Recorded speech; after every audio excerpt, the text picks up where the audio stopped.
Hey everybody, what's going on? Brother John here. Yeah, I know. Started kind of late here. Tell you the truth, I overslept. I guess I needed some rest. Sometimes you just, there's a lot going on. When there's a lot going on, your body takes a toll sometimes, and you feel a little stressed out, and so your body just needs some rest. And what lied, I was lying down just to take a nap. Wanted to be a little bit longer than I wanted to, so my apologies.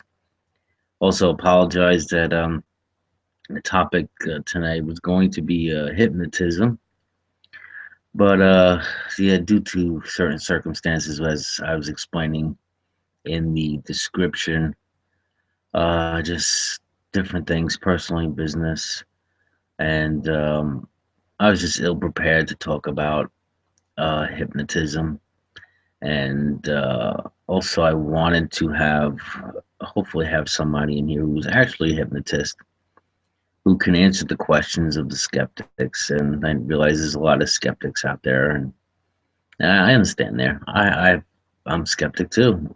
We should be skeptical of things. We should question everything.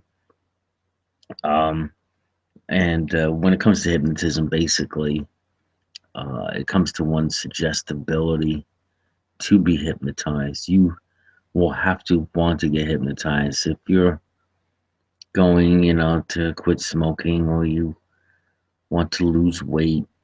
You want to do these things anyway, so you seek out this help, so you already have a mind of suggestibility when seeking to be hypnotized.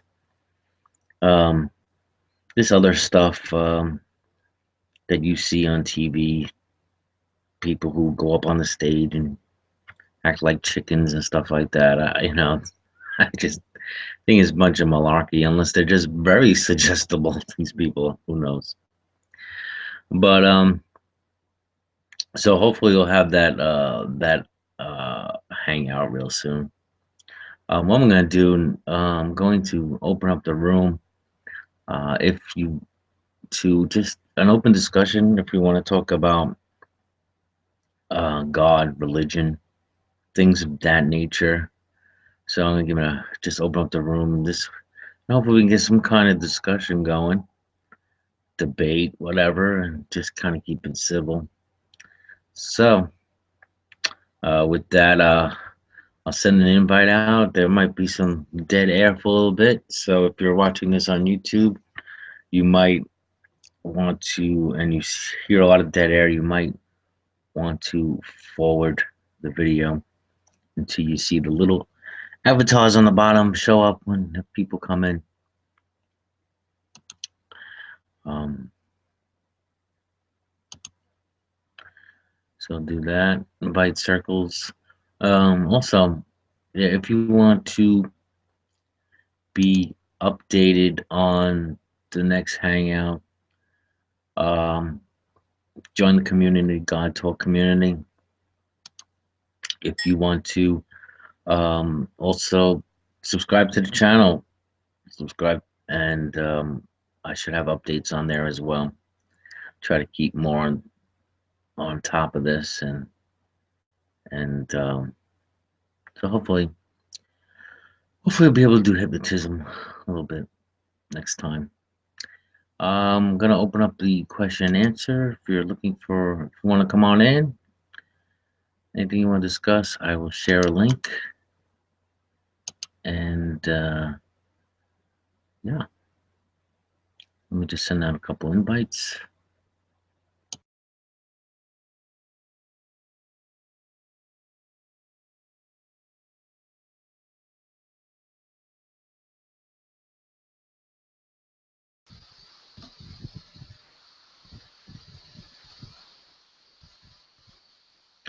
Well, Oh, well, well, look at this. What's up, guys?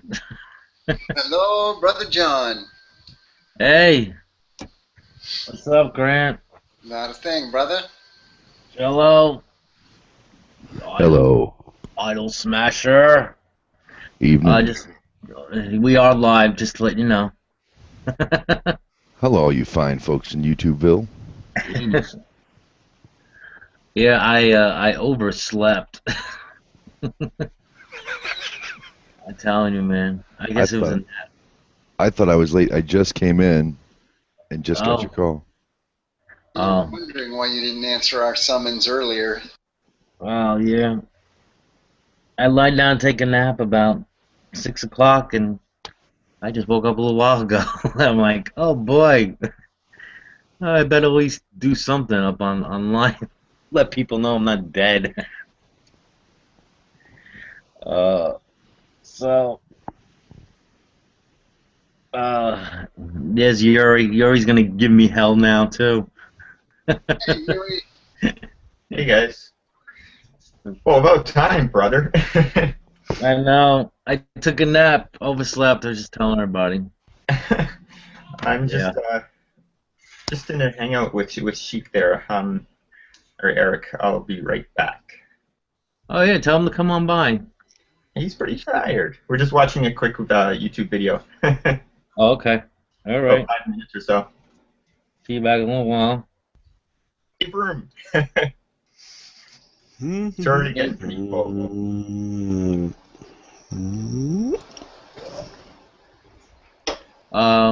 Hey, John.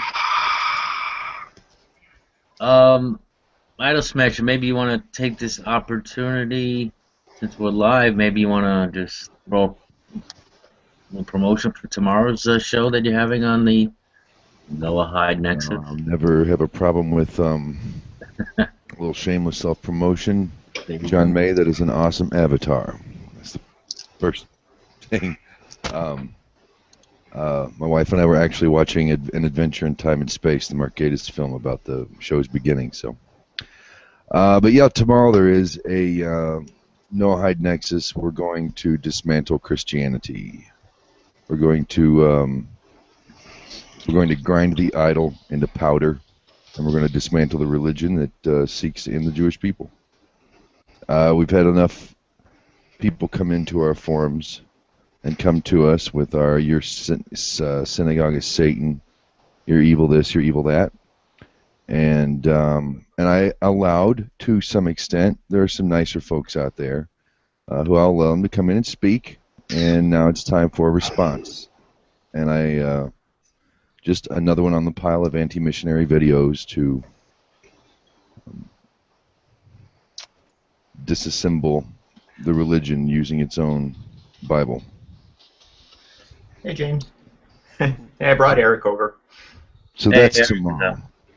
Nothing. it's tomorrow. What time? What time is Tomorrow, that? 8 o'clock. Tomorrow, 8 o'clock p.m. Google Plus. Be there or be foresighted equally. Whatever. 8 o'clock p.m. That's Central Standard Time, Central Daylight Time. I'll get you a link to the. Okay. Now, is that the one you wanted me to come in especially? Well, Cerberus, you do have a way of fearlessly, man. You got no shame, man. You will give it to him straight. And we were thinking of doing a debate, but we've opted out of that. You're welcome to join in the idol smashing, but I don't think it's not going to be a debate. This is going to be a presentation. It's going to be a demonstration. Is that your Noah Hyde Nexus? Yes. Yeah, no high Nexus tomorrow. So, but Joseph made a comment in the side here that, like, that's never been done before. Idol. Is there anything? I mean, because Yeah. I mean, Not like, by. all the bases have been covered, I guess, as far as It has, but never done by non-Jews. You know, the rabbis are out there, but they've never had non-Jews come on and actually use the Bible to completely dismantle it. Really? It's like Judaism. For Gentiles. Yeah, that's been bad. I don't know of any event like this that's ever been done. There are videos. Rabbi Skobach is fantastic. It's like watching a snake eat the other two snakes. You know that story? That's what it's like watching him. He just devours Christianity and spits it out. It's wonderful. But no, I don't think the Noah Hydes have ever gotten together and drop kicked the Jeebus. The Noahides? What's that mean? B'nai Noach. Oh, you can't join. You're a Jew.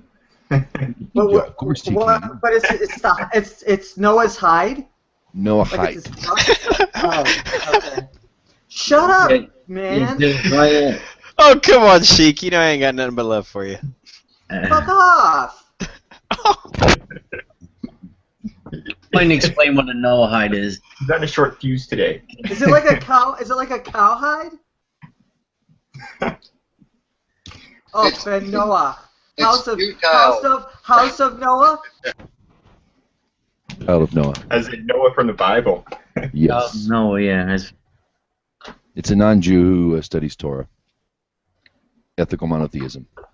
Or my favorite, a Jew Gentile. Yeah. Come, Jutile. Jutile. Futile. That's Yeah. yeah. I gotta put that. Mark that down. It's futile. Jutile. Hmm. Yeah. That was from J.D. Kane, who actually I think coined that one.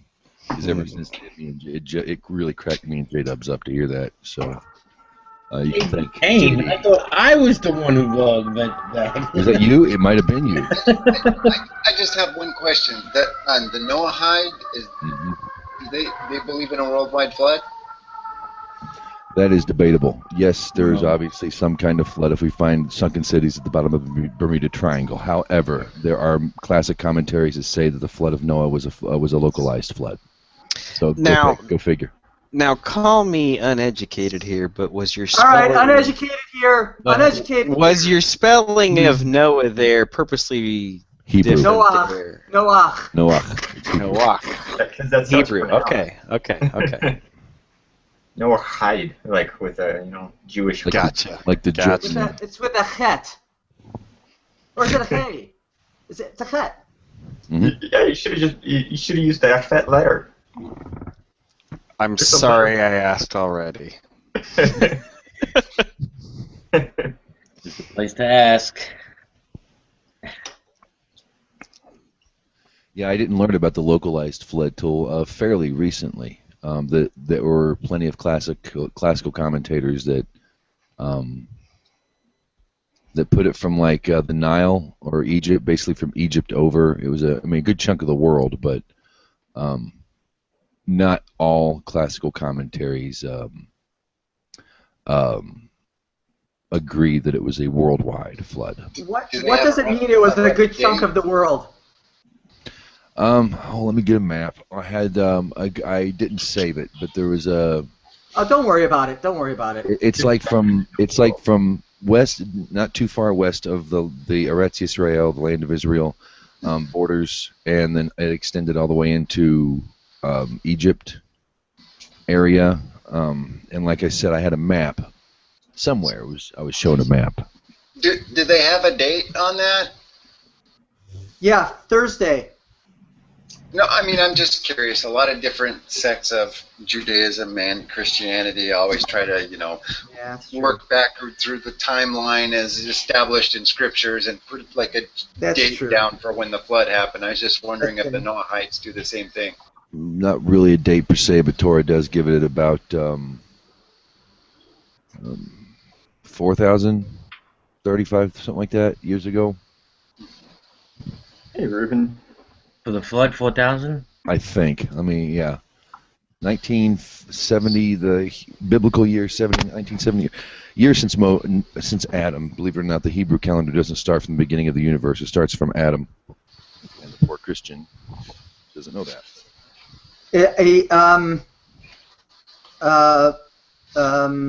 The Noahites believe What year is it? What year is it now on the Hebrew calendar? 57, like 90? 75, or Okay. 74. Yeah, 75. But that would roughly be around 2000 BC. No, about 3,000. Yeah, I'm going Almost 4,000. Well, that would be 6,000 years ago. Well, that's the Hebrew calendar. 57. I thought you said it was 4,000 years ago. The flood. I'm looking for the date for the flood. Oh, The I'm Hebrew sorry. year today My is. bad. My bad. Oh, Yeah. we did it. One of these. Yeah, I know. I know. fast Jewish translation, Oh, that's, 6,000 years ago. And you just know that. It's not that important, Idol. It's not that important. I was just asking, because the common thing that always comes up with a lot of the discussions on flood is they always put it at a date in the same area, that there was already a civilization there, and they never marked it on their calendar. Like Egypt, for example, which has a long dynasty line that goes back years and years and years. A lot of people, especially Christians, put the flood somewhere in the middle of their 12th dynasty BC or whatever. And it's like, well, there were people there at the time, and they never bothered to write it down that there was a flood there. According to the Chumash, 1656 from Adam, so that would be 41:19 is when Noah's flood occurred. Now, I do see plenty of evidence that there has been some serious, massive water. Oh God. Well, we got sunken cities off the coast of Japan, off the coast of Cuba that are too deep to be just old. That's they happen to sink there. That's plate tectonics. That's not floods. Yeah. I would think that date is the most important thing in a flood, because then you can pinpoint it to a geological event. You can look for it, basically, in the rocks. Idol Smasher, I'm being a dick, so don't take it personally, please. Oh, fine. You're Jewish. I'm used to it. No. I'm kidding, shoot. Bless you. Holy mother of God. I cannot believe you just said that. Oh, you're going after the Jews now, too? Come on, Adam. Wait till... Hey, Idol Smasher, you know what I named my dog? What'd you name your dog? Vetch. Vetch. I named mine Stay. Now it gets all confused? Come here, Stay. Come here, Stay. Didn't come. You're mean, Eric. No. I do. That's I what named it's my dog You should Vetch. change the name of your dog every couple of months just to keep You it know on- what? She was not answering. She answers best to Kvetch. You know what? You know what she does when I say, "Do you want to, whatever, Kvetch?" And she'll say, "Oy vey, you've asked me so many times already." You have a Jewish dog. Yeah. Idol Smash, I want to ask you, do you believe, I thought that was funny. haha. It's funny to a Jew. It is funny to a Jew, Or a Jutile. or a Jutile, or a Jutolier, or a Gentilorian. I want to ask you, James, do you believe in a literal Adam and Eve existed? Or do you take it as an allegory? Metaphor? Yes. All three. Wait, how could it be all three? Yeah, all three. A lot of the commentators tell us to consider everything up till Noah's flood, basically, to be an allegory. And other commentators, say it's flat out, yeah, there's a new species that was that actually took physical contact with the Creator to make. It wasn't just like everything else was spoken, but that was Adam. That would be Adam. I don't know, but there's a lot more to Genesis 1 through 6 than just the children's anthropomorphized take that we get in Western culture. I don't know if there was an Adam and Eve. Torah says there's Adam and Eve. There's a lot more to be taught through Adam and Eve. And it fits the story. Do I believe it? Yeah, so yeah, literal Adam and Eve, I mean, no more or less real than Robin Hood or Julius Caesar, I think it's Lewis and Tilly. Lewis and Telly? Yes. Shayna and Maury. Shayna and Maury. It's Lewis Clark. You got the names wrong. It's Lewis Clark. Is that yellow? Yellow? Yellow? Yellow? Yellow.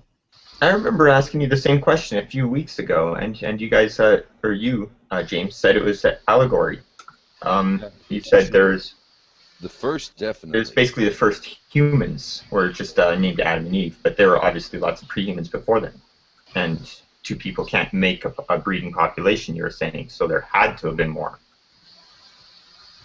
Yeah, that's especially the first chapter of Genesis doesn't even take place on the Hebrew calendar. And a lot of people don't know that the Torah is not even a historical book. It's not historical. I mean, people want to use it as a historical book, and that's why I tend to like shy away from. Do you think it literally happened? It's like, well, it's not even in chronological order. So there's a lot more to it. You have to, it's a complicated piece of work, man. Moses wrote about his own death and after. Moses didn't write the Deuteronomy. Oh. That was spoken by Moses, but The Torah is the Moses book. Deuteronomy was written down from Moses' speech. The first 4 books were actually God's word via Moses. Mm-hmm. Deuteronomy, the Mishnah Torah, would be considered commentary on the previous law, kind of a thing. But there's a few laws written into that book as well. That was basically Moses' speech, Moses' song. That's what the Torah is, though, right? That's what Deuteronomy is. That's what the last book. Yeah, so the only prophet that was in Israel at the time besides Moses was Joseph. So Joseph would be the logical person to have written that very last chunk down. Because aren't the books Exodus, Severia, Psoriasis, and... Sorry. You're trying to be funny today, Eric, huh? I don't have to try. No. I'm a fun guy. I grow on you. I just made that up. I knew a mushroom once. He was a real fun guy. Boy, that just killed it. That killed it. Yeah, killed it. James, are you sad? Because I'm looking at you and you're all blue. Oh, that's his Noahide thing. No, I just like being psychedelic. Don't we all? I like color. Color is cool. And this seems to be a good mix on the camera where you can hype up the color and all that and play with it. Try with the orange, but it doesn't have the... It just doesn't have it just doesn't look good in the hangout at night. So. Yeah. James, don't take this as a personal thing, but and I'm having some of the same problem I'm having with Christians when we're discussing whether or not to take Adam and Eve literally or metaphorically and stuff like that. And I mean, if you're going to say that Adam and Eve is an allegory, that maybe these two people, they didn't really exist, then it becomes like a domino effect, because now you don't have Cain and Abel existing, and then you go down the line all the way up to Noah. Doesn't this to say that it's an allegory kind of dismantles your own belief system? It wasn't. I didn't say it was allegory. I said classical commentators take it as allegory. Well, I'm trying to get to what you actually, believe. What I believe? Yeah, I mean, if you're going to follow a religion or a belief, Well, I don't really follow a belief. Torah to me is more like a template of the mind. Okay. It's something. You can't have the story without him. I mean, the creation story isn't even relevant really when it comes to just being a good person, is it? You don't have to believe in a literal 6 days in our current present, time space coordinates. 6-day creation. You don't need that to be a good person. Well, by that standard, you don't need religion at all to be a good person. Well, I'm kind of prohibited from religion in the code. I'm not even allowed to practice the Jews' religion. Even the Jews' religion will change in one time. It will change, when the time comes, but I'm prohibited from religion. Religion's a bad thing. I think it's a good thing. I think I'm not going to tell people they're wrong. They're trying, even though they've been handed bullshit. Yeah, no religion. So the Noahites aren't religious. Nope. You're saying they are not. Isn't a religion basically just an organized collection of beliefs? It's not. No. It's not beliefs either. A religion is requires faith in order to, what's the word I'm trying to think? Reconcile its history. Doesn't a religion just require a ritual? Well, no. I think it also. I think it requires faith of something higher power of some sort. Does it? I'm pretty sure. No, I Usually, religion also has, they are going to have their rituals and beliefs and sacred texts. This is, these things are usually encompassed in what we call religion. Yeah, I know. We're weird. We're strange. Yeah, we are. Nobody likes us. We're the synagogue of Satan. You I know, know. I just wanted to say that I really think that if anybody agrees to take any part of the Bible as allegory, I think I agree with John. I think it totally screws up the whole thing, because it means that somebody is deciding on behalf of themselves, or a human is deciding on behalf of himself that what parts of the Bible to take literally and not based on his own or her own judgment, and there's no way of knowing that they're right or wrong, or of being able to justify the rest of the Bible. If you say so. You don't think that's the case? Not for me. Maybe. I mean, I believe Torah to be 100% true. But there's a lot. But there's but when I'll bring up the 6 days of creation again, Christians will think that it's 6 days as we know them today. When you look at the actual Torah and hear how Moses separates the calendar, and then when you look at when you turn around Genesis 1, and it becomes something that's completely compatible with science. And I won't say completely, but I'd say about 99%, 98%. It's insane how accurate it follows from the Big Bang. I mean, all the evidence we find in paleontology, archaeology, cosmology, all that stuff links up with the 6 days of creation. But you can't read it like a Christian. You can't read it like this happened this way. I would love to go through your examples of the Old Testament and science, but I'm not going to. But I would highly dispute a lot of it. I'll give you a video of a professor who did it. Well, I can give you a Brett Palmer video. I mean, he goes through Jewish? It. Does he use Jewish commentary and peer-reviewed scientific articles? Doesn't matter. I don't know. Oh. I don't know. I don't know. It matters to me. Okay, well. I'm not going to believe in something like that just because I'm told to. If you're going to use the Torah and science, you need to do two things.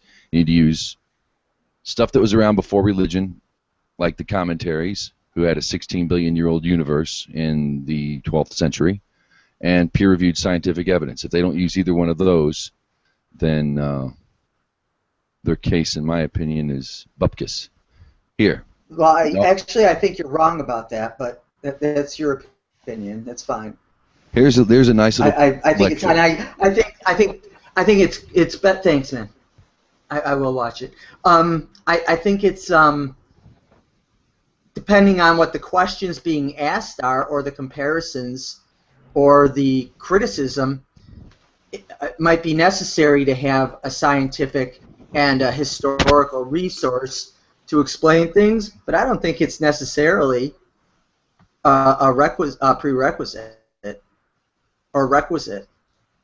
I thought you were asking something different anyway. I thought you were asking, well, if you take any part of the Bible, the entire Bible, not just the Torah, allegorically, then it's which parts do you take allegorically? It's a human deciding that. So either you take it all as solid or you take the whole thing as allegory, because any other choice involves decisions that humans make.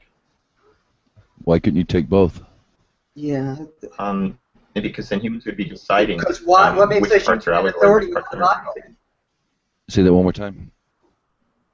You'd need authorities basically saying which parts are allegorical and which parts aren't. They have those. Right, but but what makes Go ahead, Sheik. No, I'm thinking out loud. I haven't slept all night, so I'm sort of out of sorts. Here's what my Maimonides, Moshe ben, it's the Rambam basically. He said required to. It's not required to take Genesis literally. In his view, one was obligated to understand Torah in a way that was compatible with the findings of science. Indeed, Maimonides, one of the greatest rabbis of the Middle Ages, wrote that if science and Torah were misaligned, it was either because science was not understood the Torah or Torah was misrepresented.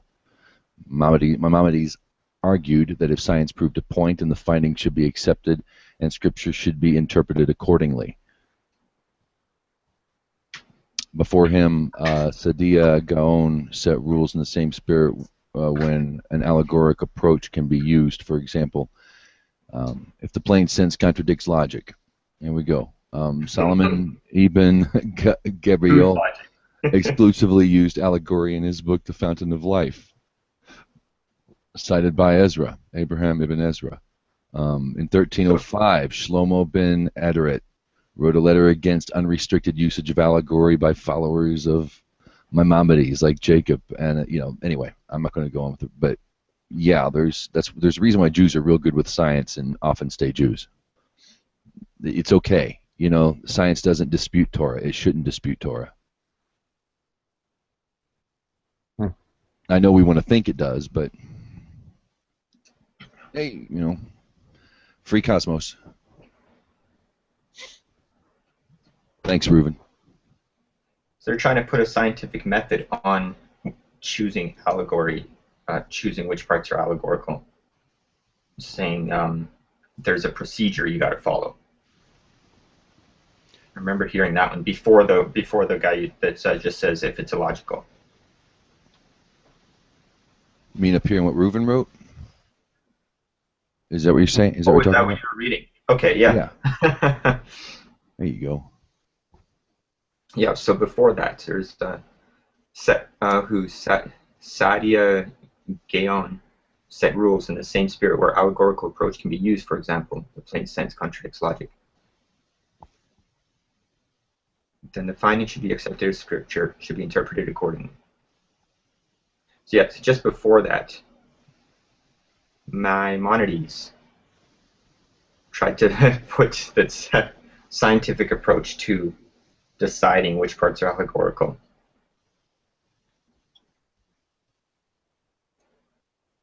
If you look at the Torah as allegory, which it can be used as such, there's 7 levels to it. Yeah, it's perfectly in line with science, and it should. If it can't align itself with science, then we have a problem.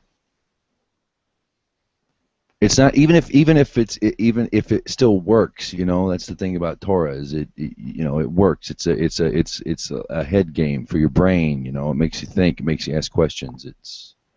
Does the Torah include Genesis? Huh? Does the Torah include Genesis? Genesis, Exodus, Leviticus, Numbers, and Deuteronomy. The first 5 books of the Bible are the Torah. Just before Moses. Okay, so how does Adam and Eve in line with science? Well, it doesn't line with science. I don't know if science can really pinpoint the first humans. I don't think we have. We're more obsessed with finding Cro-Magnon men than we are finding the first human. Evolution would say there'd be the first human. There were bipedal people walking around, Man was created before Adam. That's that goes in with the whole 16 billion year old universe. Yeah, there were people on around before Adam. Something else a lot of folks in Christianity aren't aware of. They want to say that people is a broad term. Well, yeah, man, made in the image of God. He just didn't. Adam was one he personally took. He personally made. It's kind of. That's what I remember hearing you say. That's right. Adam and Eve were not the first humans. There were people around before then. That makes a lot more sense.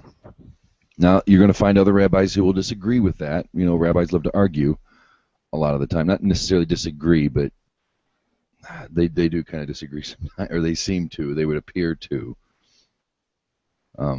But, yeah, people before... How did they come to that conclusion that there were people before Adam and Eve? Because Moses separated the days of old and the generations of men. And that has been found that there's the first 6 days, the days of old, and the generations of men start with Adam. So in those 6 days, man was created. Then God rested, and even though nothing, they say nothing had sprung up. However, it was after God rested on the seventh day. So it does separate the calendar from the 6 days of creation, which should be taken as almost holy allegory. In many ways, it's not done in eras, but there's a mathematical construct to it. But you should separate those two calendars. You shouldn't start Adam with the creation of man in Genesis 6. That should be a separate event, or seen as a separate event. I mean, also Cain wanders off and then finds more people anyway, right? That's what I get out of it as well. The land of Nod. Mm-hmm. We'll be studying Genesis in a couple of weeks. That's my favorite. You could spend years on the first chapter alone, looking into that.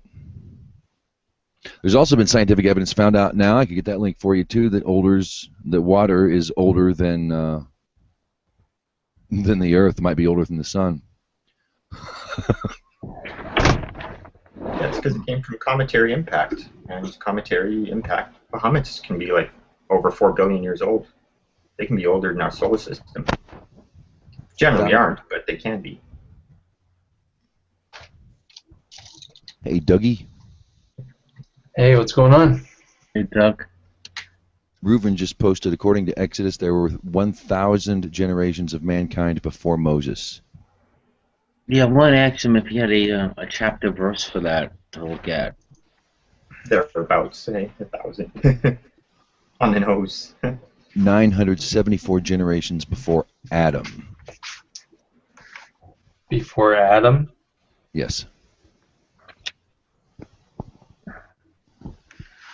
I don't want to. Also, I know this is going to sound really wacko jacko, and I'll take the crap. Although Sheik's not here, so I won't take enough of it. But if you look at it from an alien, an extraterrestrial point of view, that this could have happened via another race of people, a lot of it begins to make a lot more sense. So if you can see it through a science fictional state of mind, you can kind of get on with the story and not be tied up so much with, well, prove it. You can't prove Julius Caesar existed scientifically. So we're stretching it, and here we go. He's going to get. Yeah, but at the same token, nobody's claiming Julius Caesar to be God, or True. There's no religion around Julius Caesar. How did the hangout go? Just started 30 minutes ago. Wait, this is the one that you've been planning? No, that's tomorrow. That's James's. Oh, that's right. It's tomorrow. Okay, I forgot. This one was I was supposed to do it on hypnotism, but there was a change of plans. So I just threw the room open forum, God talk, God related. Yeah. Doug, are you leaning towards? I mean, I know you do a lot of studying, you do a lot of reading on the text and stuff. Are you leaning towards any certain belief, or In regards to what? I don't know, Judaism, Christianity? Was just something you enjoy doing? Yeah, it's just something I'm fascinated by, essentially.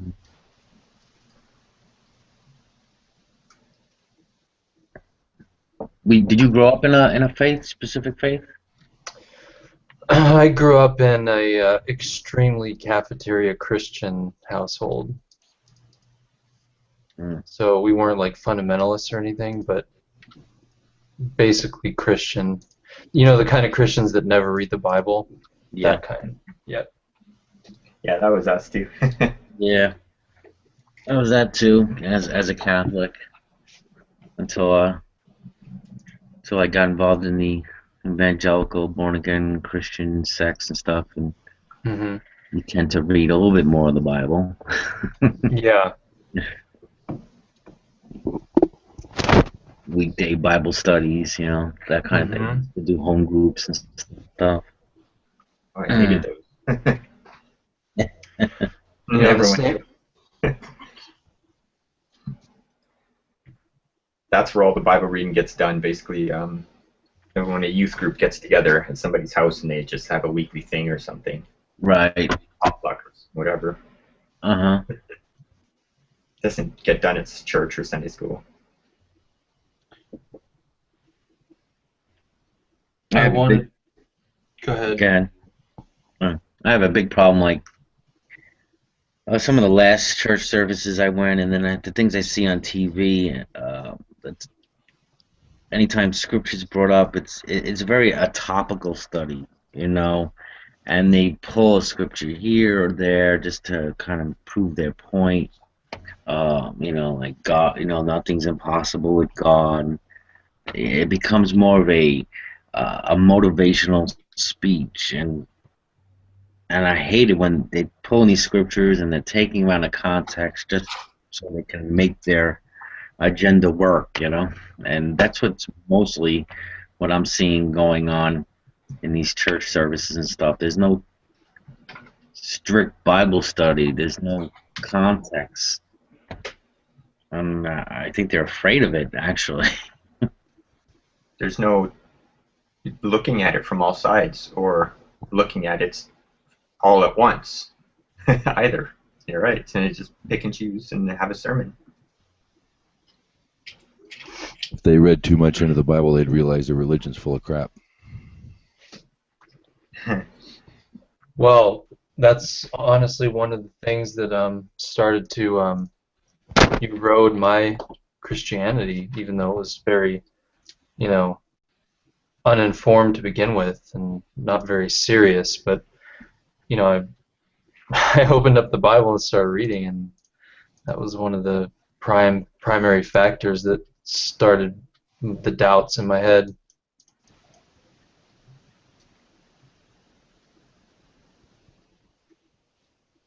Yep, me too.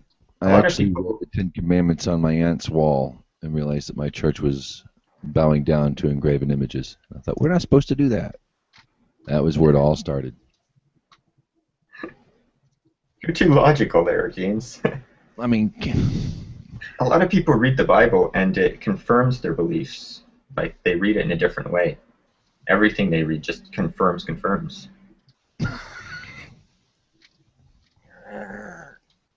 And so, it depends on the person who's reading it, I think. if it says don't make an engraven image of anything on the planet and don't bow down, and then period, and then it says don't bow down to one, and you walk into a Catholic church and there's a dead man on a stick along with a bunch of other engraven images, sometimes there are 5 or 6 dead men on a stick up there, and you bow down before them, you're breaking that commandment that you say you believe in that's hanging on the wall, and yet on Sunday you go in and do exactly what God tells you not to do. Now,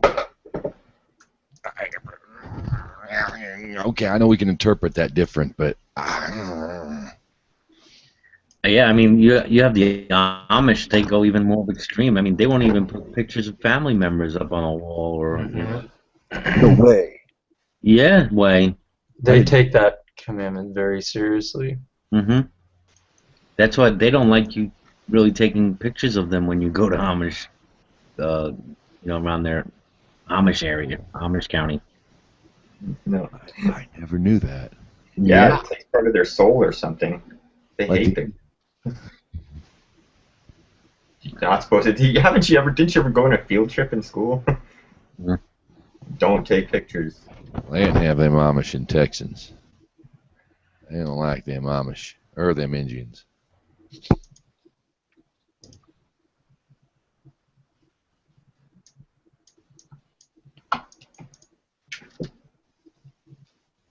I believe they do their services on Saturday as well, not Sunday.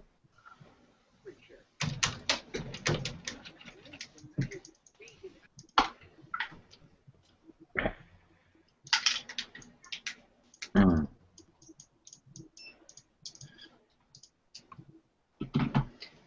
Sorry, I I need this tool for tomorrow, and it's broken, so I'm trying to fix it for work. So I'm a little preoccupied. Baptists do Sunday, or at least everyone in the South I know of does.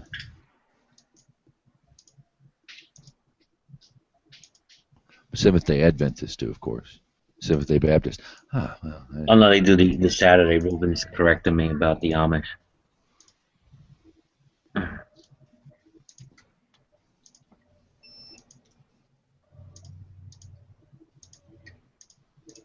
Is this trying to recall my memory here?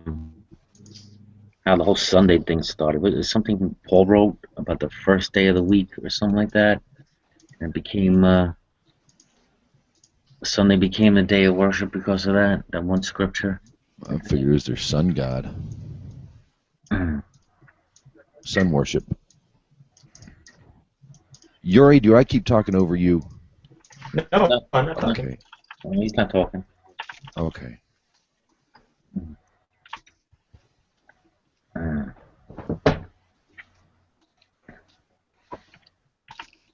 I think if we had Torah, I wouldn't think that people should believe it or that they should become Jews but I think if people could be educated in it, they will have an educated choice to make. The Christian heart a lot of times is a big one, but they got to get their head in order, man. This hellfire and damnation. I mean, I'm the place I'm living now. They're so anxious for a terrorist. It's not even funny. Really? Bless them. I don't want to get too specific because that we're live, but yeah. Oh, they're just itching for it. They're dying for it. They thirst for it. They ache for it. Not all of them, but yeah. That's kind of like the public discussion on some of the stations, and they're just anxious for it. A terrorist, like Terrorist, somebody to go in and blow them up. If a Muslim jaywalks, he's on his way to get bombs, you know? Like they want an actual Muslim to do it? So No, they just know the Muslims will because Muslim people don't have souls. They don't know right from wrong. They don't know what human life is about because they're Muslim, and we have to watch out for them. Muslim I walked in. understand that part. Well, why would the people around your area want a terrorist attack? Because they see it so much. It's almost, maybe they don't. Okay, maybe I shouldn't be speaking for an entire population of people. But a good chunk of the population of people see terrorists around every corner. That everybody's out to get them. Because of the media demonizing them. Like, or sorry, every time there's a terrorist attack, it's well talked about in the media. And, people who if it's a Muslim doing it, it'll stick in the heads of all the people who hate Muslims, for sure.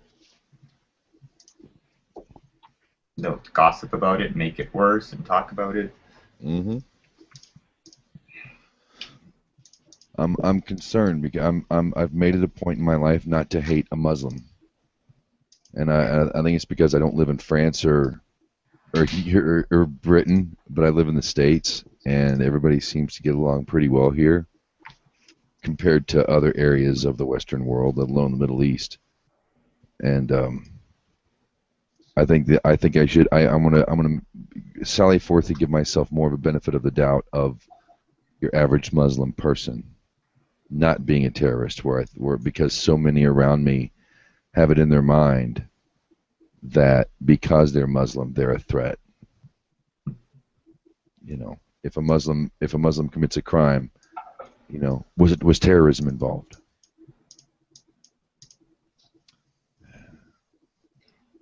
Yeah, you guys have a thing in the States. You guys are all innocent unless you're proven guilty or until proven guilty. But you keep forgetting that. Most people do. It's a good motto to have there, James. Say what? That's a good motto to have, I'm going to try very hard not to hate an individual. Any individual.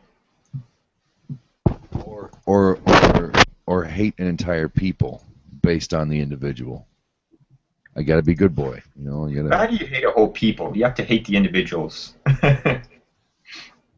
Okay, I hate Jews. So it doesn't manifest itself unless I meet a Jew. Then I can hate on the individual. You know what I mean? You can hate a big thing that's abstract, but it comes down to the individual, I think.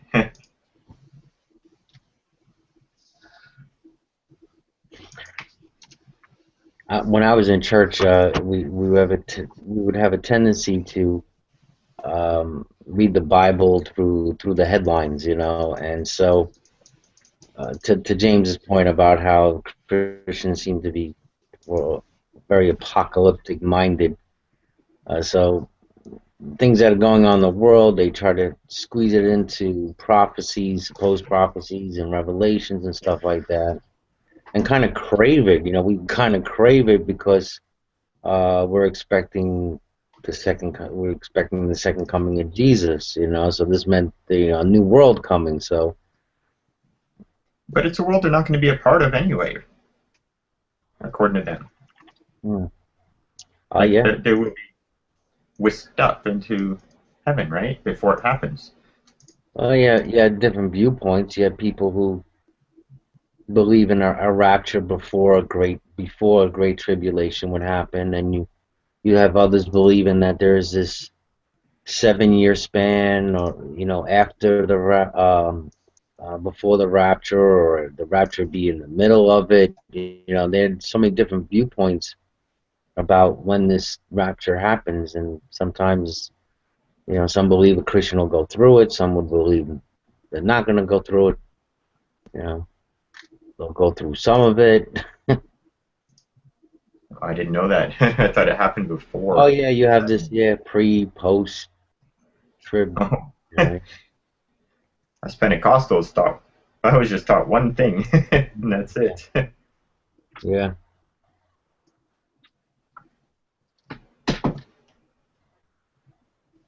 It becomes a reality, I think. When you believe it so much and it becomes part of your culture, you will bring about apocalypse.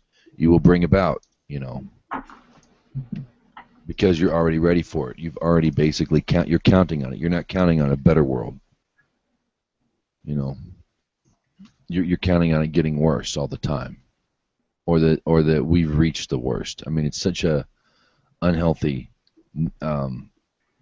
false teaching. In Torah, there's a hell of a lot of tribulation, but the Torah also says that we get it right, that we'll never sink as low as we did before, that we are getting better, that no matter what changes come about you, it's going to be for the better. And whether that's true or not, I think that's a much better system to live your life by than the devil's around every corner, and that we're all going to, that there's going to be an apocalypse, and this Messiah in the Old Testament is actually a fake one. God's tricking us. And so if there is a Jewish Messiah on the way, they're already taught ahead of time to reject it, even though it's supposed to be theirs. You just can't win with it. It's a great way to subjugate people, man. Rome did a flippin' fantastic job. These were not idiots who made this religion up. They're not fools. Rome was no fool when they made this thing up.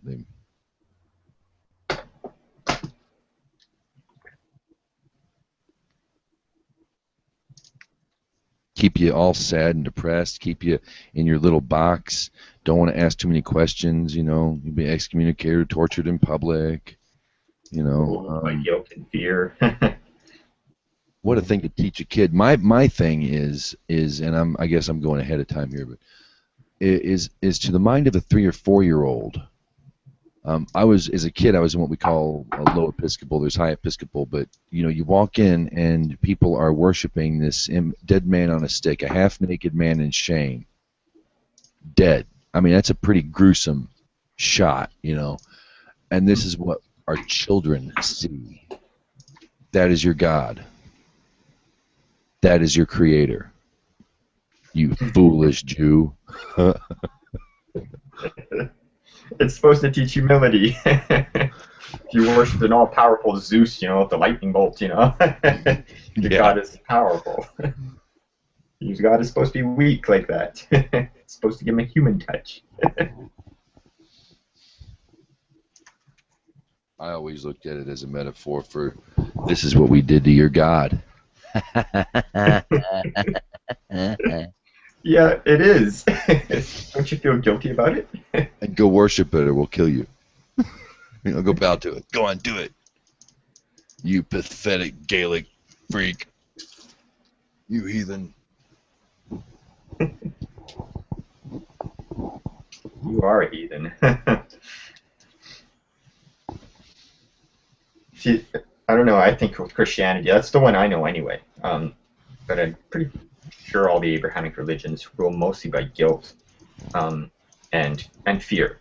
So guilt and fear are the two biggest things. So if either you're afraid, and if you're not afraid, you're a courageous person, well then you'll probably feel guilt. And so they extend that, into other people. Like, oh, you guys murdered our God and all that other stuff, so don't you feel guilty? Thinking that guilt will have an effect on an atheist or something. I'll go one step further and say shame. Shame? You're born filthy. It's like guilt. Guilt. There's a probably good reason why you feel guilty about something, but to be shamed or to feel that shame, that's like a negative. But I know what you're saying by guilt, but Yeah, right. I just wanted to. Guilt, you have to be almost like, guilt, you have to be caught. That's what I was going to say, but shame is just more internal. Self-loathing or whatever. But I don't think so. In guilt, you don't have to be caught.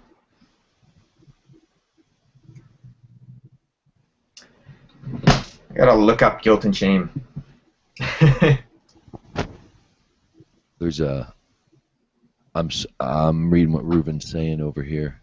He's doing some good stuff, showing how the Jewish people believed in Neanderthals before science had even discovered them, that there were records of them in the oral tradition. And it's just some fascinating stuff. That's the stuff you don't get on TV or in church. So when we find primitive humans, or remains of primitive humans, possibly, I don't know, but if we do find them, and everybody in the Western world shitting bricks, one way or another, and it's like if you relax, because the Bible folk have already had Neanderthals worked out, and we're writing it down in the 11th century, so. Okay, what did I miss before I had stupid happen? Oh, lots of good stuff, man. Yeah, guilt and shame have very similar definitions. The same thing. Sorry, read them to me.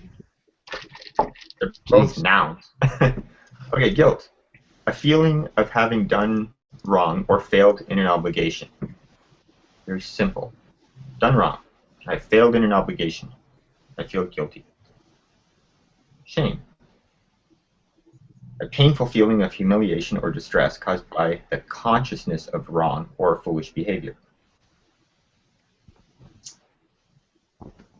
Very similar. Very similar. Say identical. So you're aware of a wrong or foolish behavior with shame. Or it's a consciousness. It's a consciousness. Implied offense or crime. But if it's in your consciousness, it's also subjective. It's also implied then. Guilt has the word fact in it. The fact of having committed a specified or implied offense or crime.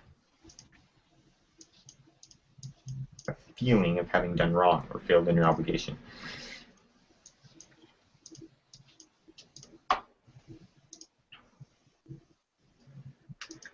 Well, thanks, James. I didn't know those two words. Almost synonymous. I'm honored to be thanked. You're welcome. My pleasure. My pleasure. There was a Buddhist who brought that up to me. It's another parallel between the Buddhist and the rabbi. You'd be real surprised how I find. I know say this to a Torah observant Jew and they'll be right back telling you how they're not. I personally find a lot of parallels between Taoism, Buddhism, and Torah. Torah is just far more colorful. It has a lot more stuff in it that, you know. And it relates to Jews. Say that again, Yuri. I'm sorry. It relates to Jews, the Torah. Basically, the whole of the Torah is about Jews. Yeah. And they're blind. That's the other thing that they teach in church. The only reason why the Jews can't see Jesus when they read the Bible is because there's a veil over their eyes. They're blinded to the fact. Yeah, both of them. I mean, bless Islam, but let's just face it. Islam and Christianity both say God fucked up. That's the main point of both religions, is that God fucked up. One's the sun God saying it, the other one's the moon God saying it. And they're both denying God. So God chooses a people. God is taught in Torah. He's infinite, beyond time, beyond space. Okay. So he picks a nation knowingly what's going to happen and chooses them and gives them a Torah for evidence and sends them on their way. All right? I guess that's a Hebrew deist thing. Okay. Sends them on their way. And now here we come in saying that God fucked up, that, oh, the Jews fucked up and we know it's right now, so fuck the Jews. That's basically what Rome said. Islam comes around, and in many ways, although they agree on a lot more than Christians and Jews do, will say, you know, kind of, fuck the Jews. We're the new chosen people now. Y'all fucked up. Well, it's kind of funny how God said, I want to be with them till the end of the... So if you want to know about this God guy, you got to go to them, and they'll take care of you. And both religions say God fucked up. Because both say the Jews are wrong, both say the Jews corrupted their own Bible, both say that they are not worth listening to, or that you're not going to find the truth with them. You're going to find it in their book or their story. That's aggressive. I know it sounds aggressive, but that's where I'm at. I'm losing all sense of shame and fear at this point. So there's three groups: the Jews, the Muslims, and the Gentiles, and they all say that they all fucked up. Or they all say God fucked up. All three say the same thing. I don't know if that's really a Jewish thing. Maybe I don't know if Reuven would know. He's our resident Israelite. What say you, Reuven? Well, he's I don't know if I never thought of the Jews saying that before. I would think it'd be... What'd you say, Cerberus? I'll say, while he's typing, I've been reading up on Hinduism, and I think for tomorrow you might want to kind of read the basic outline of the Trinity that Hinduism has, because it's a pretty damn close copy to the Roman Trinity. I have not yet seen the Hindu Trinity. How about if I just Google that? Yeah, it's Brahma, which is like... Yeah, Brahma's like the main god, right? And the other two main gods are kind of like aspects of the main god, but it's like dualism, like the Christians have it. Is it one creator, destroyer, and I forgot the other one? Yeah, you got Brahma, the creator, which is kind of like the main figurehead. If they talk about God, they'll say Brahma, even though there's other types of Brahma. And then there's Vishnu, which is the preserver. And he's the one that, in times of evil and darkness, he comes to the world in mortal form to save mankind, like Jesus. Mm-hmm. And then there's Shiva that comes near the end times, or the end of an age, the destroyer, which wipes the slate clean, which is basically what the Christians are waiting for. How far back do those traditions of Hinduism date? Those particular ones, not just Hinduism in general. Those particular ones date back pre-writing. Like, those are the main ones. All the other, like, gods... The stuff about Brahman intervening in the triune setup? I didn't know about Brahman intervening. Brahman's the creator. Well, you said sometimes he would come down to Earth in times of need. That's Vishnu. I'm sorry, Vishnu, yeah. Yeah, sorry. he's an aspect of Brahma. I thought the Hindu conception was basically that all the gods, not just three of them, but all of them were basically different aspects of Brahman. Yeah, that's what I was saying. It's just like what the Christians have. It's all one God, but it's also three gods. Yeah, but Christians have four, right? They got the Holy Spirit too. Well, no, Well, Christians there's have no, God, it's the Jesus, Father, and the the Holy Son, and Spirit. the Holy Spirit. But is there like some equivalent concept of like consubstantiation in the Hindu conception? Maybe? Because or,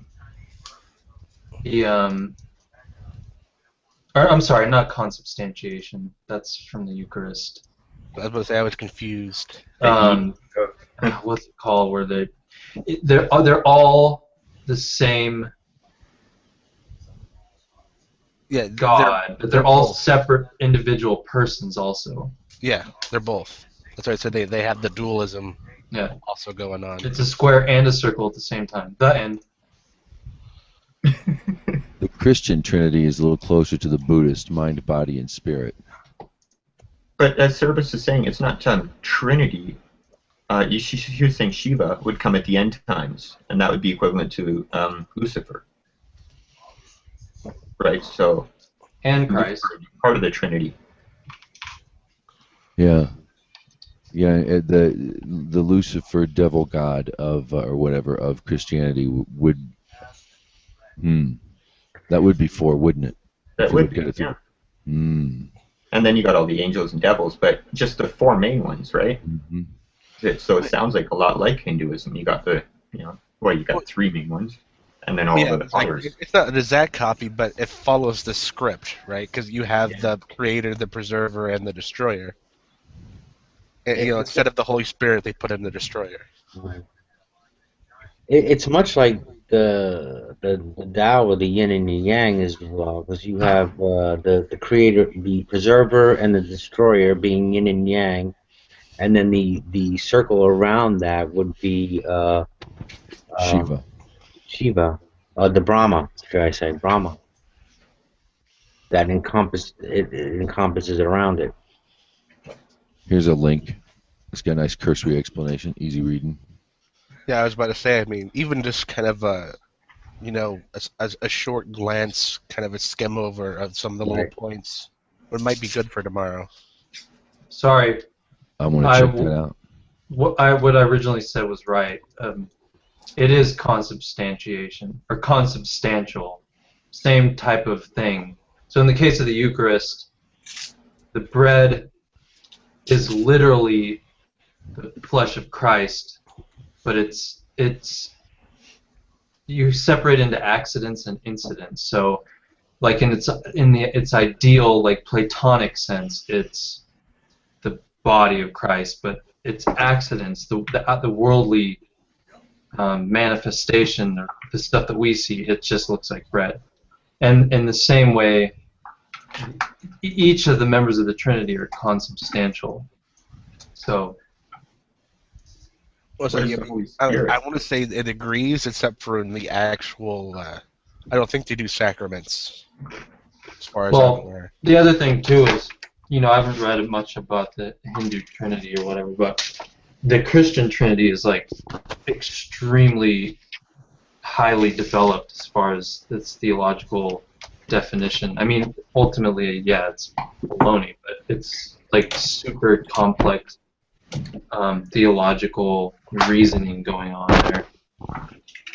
Oh, I mean, there is to the Hindu. I just haven't dug into it. Oh, there is, okay. Because it's all brand new, pretty much to me. Oh. But I mean, there is one major point. Vishnu. It makes a point to tell you that when Vishnu comes down, he comes down in a mortal body and not his godly body, just like Jesus. And that's what I found the most interesting. Well, yeah, there's a lot of parallels with that too. Even in what they call Theos on air, there was some speculation, and Ruben might be able to talk more about this, but God-men, and in the Old Testament too, there's some talk about, or some speculation that the angels were really just pretty much God in a sense, coming down in a different form to earth. And some of them had basically missions of redemption, limited redemption, but... No, I thought they were like demons. the angels were Lucifer's minions coming down to Earth.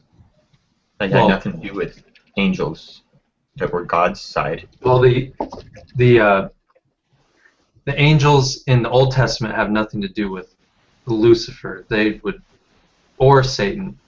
So the Satan, Lucifer, and Satan got melded into one thing because Yeah, the except Christian they're conception allies. of Satan actually came from Zoroastrian, like evil god, but that's not actually present in Hebrew scripture at all. Satan is not some evil anti-god. He's actually No, like, in the scripture, he's opposite to God, and he's got allies, and those they just call demons. not in the Old Testament. But That's only in the New. Yeah, it's in the Old Testament. Mm-mm. No, in the Old Testament, he's the accuser of men, not of God. Yeah, if anything, he's God's helper. He's God's quality control guy. As J-Dubs would say, he's robbing the Batman. Exactly. Yeah. There's angels though that Well, they're like fallen what he angels. They're the does. Nephilim. Yeah, and those Nephilim are the angels that like what Lucifer does. That's all And then Christian. there's angels. Yeah, you're combining Christian conceptions with Jewish conceptions. I know you wouldn't know different. I'm sorry. I wouldn't know. Sorry. I'm sorry. I'm sorry, dude. I don't mean to. I don't want to talk over you. That's what I got taught. Yeah, That's what most people are taught. Yeah. The Nephilim were created on the sixth day. They're a race of men. Mm-hmm. There are no fallen angels in Judaism. There's no war in heaven. There's no devil. Well, that's all Christian, and that's another point I'm going to bring up tomorrow. Is who's more worried about, who's closer to the devil now? Because there isn't one in Judaism. There is no war in heaven. None of that. No fallen angels. No rebellion. No. Yeah, all that comes from Zoroastrianism. Well, then where did the Nephilim come from? They're just people who were like Giants. giants, really tall. Everybody loved them. They're tall, powerful, godlike, half-god type thing. Powerful. Yeah. You could look at it like a Bill Gates even. Like that powerful. And like that her. much prestige. Someone who, if they wanted to disappear you, you could be disappeared. If they wanted to buy you, they would buy you. Yeah. Dr. Evil. Yeah. I was just going to ask you about Nimrod, Ruben, if he was considered Nephilim or not. Half Nephilim. I think he wouldn't have been Nephilim, but they were Philium as well. They were another race of giants that were around apparently after the flood that did survive. So they Or at came least back. one. I know one definitely survived, but possibly there could have been a race of giants after the flood. According to what I was taught, they came back after the flood, and yeah, they redid their own mischievous stuff Yeah. again. Bred with men and all that. But I thought, according to the story, everybody got wiped out. Yeah, except for the angels, right? And demons. Or just say angels. Angels Well, survived. I mean, aren't there people that Noah and his family interact with, like, shortly after they get off the ark? Yeah, but they weren't in the Bible. They're not Nephilim. They're Philim. They're actually a different race. Similar, probably related, like Reuven was saying. But Anakim? Yeah, giants, Anakim. What am I talking about? It was in our first Parsha, I think, or second Parsha, when we started this thing.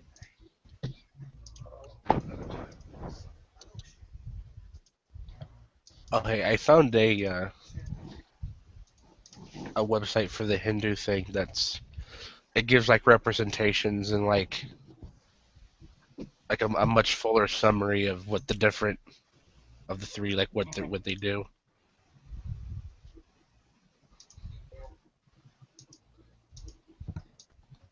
So what you're saying is people survived the flood. According to who? Well, when Noah and his family get off the ark, they end up, and Ruben can correct me, I think they very shortly end up running into other people. So So, the whole world wasn't flooded then. well, they- not every human seemed to have died in the flood. There's According also to who? no telling that someone who could live for a couple hundred years could. How long did Noah live? 900. How many children could he have? Long time, yeah. We do have 3 mitochondria on the planet, which is interesting because the flood said that we all come from 3 different mothers. 3 Well, mitochondria. we have one mitochondria today. The women don't. Have thousands and thousands in every cell. Right, but there are 3 basic sets, 3 basic hangout. Oh, wait, is someone trying to? Who is that? Is that Jeddah? Trying to talk? Oh, he's from Jeddah. Oh, you got a Muslim. Pardon me. Perfect. Answer some of the questions.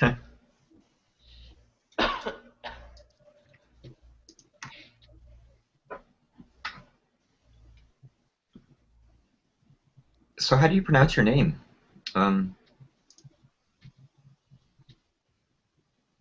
I can't read. Arabic? I guess that I would say.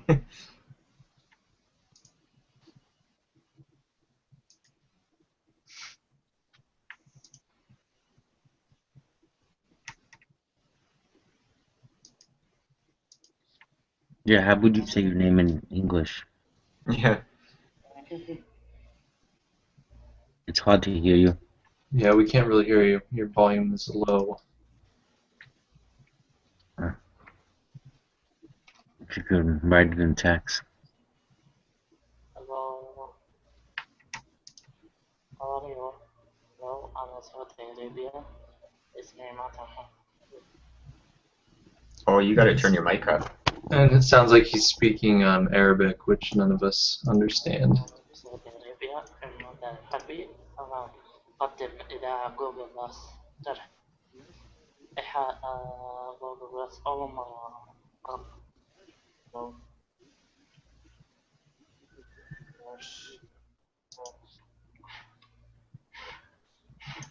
He does not speak English. But Ruben, or somebody here spoke Arabic, I thought.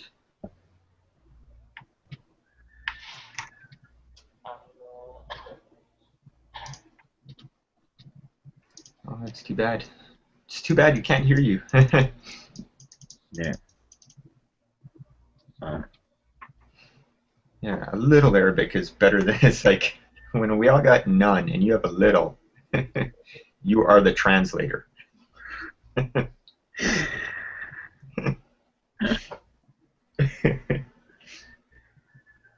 Don't worry, we won't know if you mistranslated.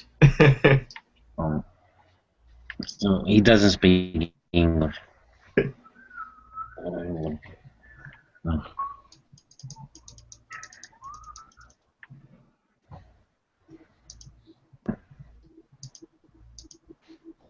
Well, if he wants to sit in and just listen. That's, where were we? We were talking about after the flood. There were people around. Oh, the next one. I don't remember reading anything about that in the Bible. I don't remember being taught any of that. I thought all the people died, except for Noah's family. Yeah, that's all that's all I recall as well. That's what I was asking. So yeah, so where is that from?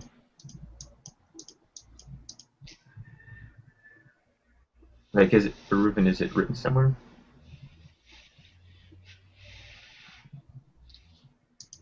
Is it in the Bible that there were people that survived?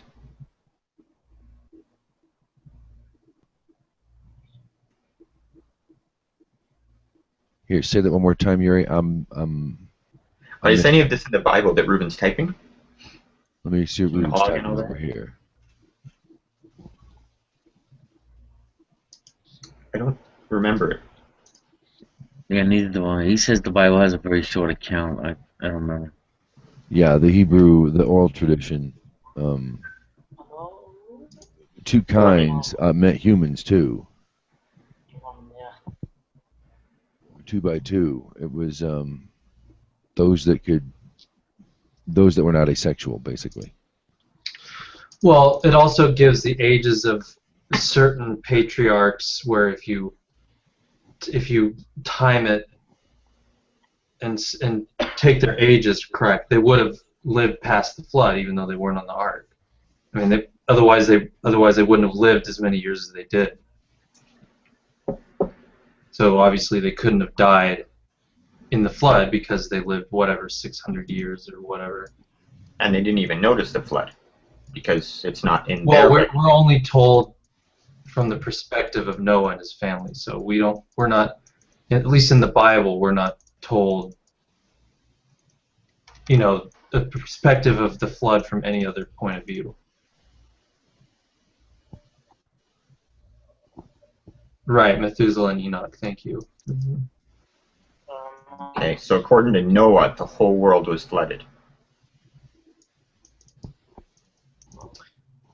I would not doubt that. Something killed the dinosaurs.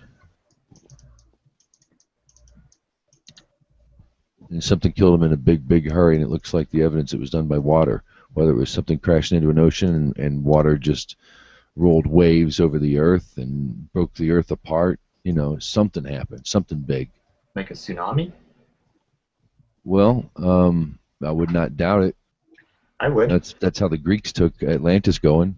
The dinosaurs died over a long period of time. It's sudden geologically, but there's millions of years it took them to die. They didn't just drop dead, all of them.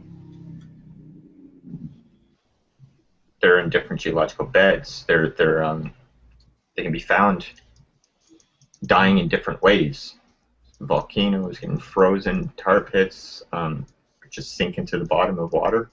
So you don't think there was ever a great catastrophe? I mean, a lot of people disagree with you in the science community. I didn't say that, but a great catastrophe, say even if it was meteoric impact, that wouldn't kill the dinosaurs all at once.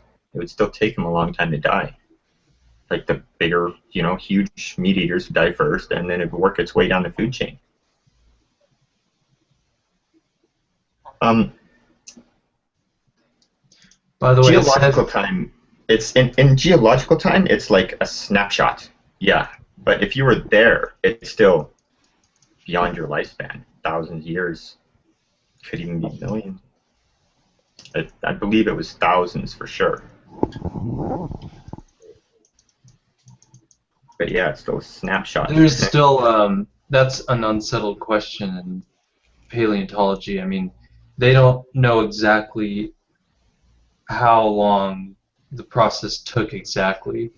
Some people argue that it was not sudden, that it wasn't solely due to the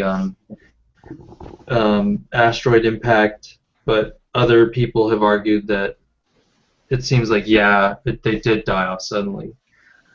So, yeah. I mean, it's not a settled question. But even the ones that say suddenly, still say suddenly is geological. That still happened. Right, but it wouldn't have been millions and millions of years. I mean, it would have been, if it were to happen the way they said, it would have been probably like you said, 1,000 years or maybe even less. Thousands of years. The blink of an eye, geologically speaking. Yeah. It's. And those are the people saying that it happened like meteor, and that's it. No, that did not happen. Yeah.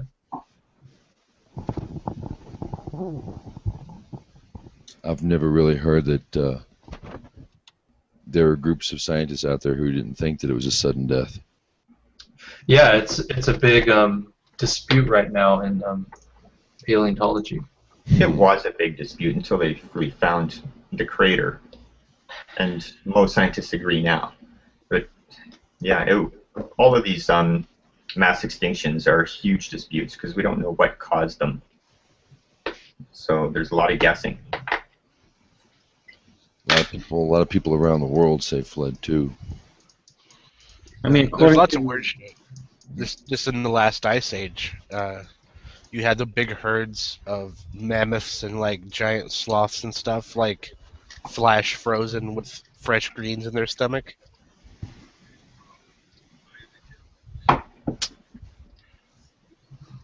according to the account that I'm reading in Genesis 6 and 7, it pretty much saying God is destroying all flesh. Right, but in Genesis 6 it talks about the Nephilim, where it says, in those days there were giants on the earth, and afterward. So, and this is Genesis 6, and in chapter 7 is where we find the flood. Right. And so there were giants. Correct me if I'm wrong, Ruben. There were giants on earth after the flood, correct? Yes. Yeah. Said So over here, King Og had his own compartment on the ark. I've heard that from a couple rabbis. yeah. So the giants aren't flesh then. Well, they are. They're humans. They're just like freakishly big and. Well, 721 says, and all flesh died that moved upon the earth. Maybe that's where the Christians are getting that they're demons or whatever, or angels. Well, I think that's part of the reason for the tradition of, like Ruben said, with King Og. So that would explain the. Of course, who would he have? Well, I guess he would have made it with other members of Noah's family. I don't know.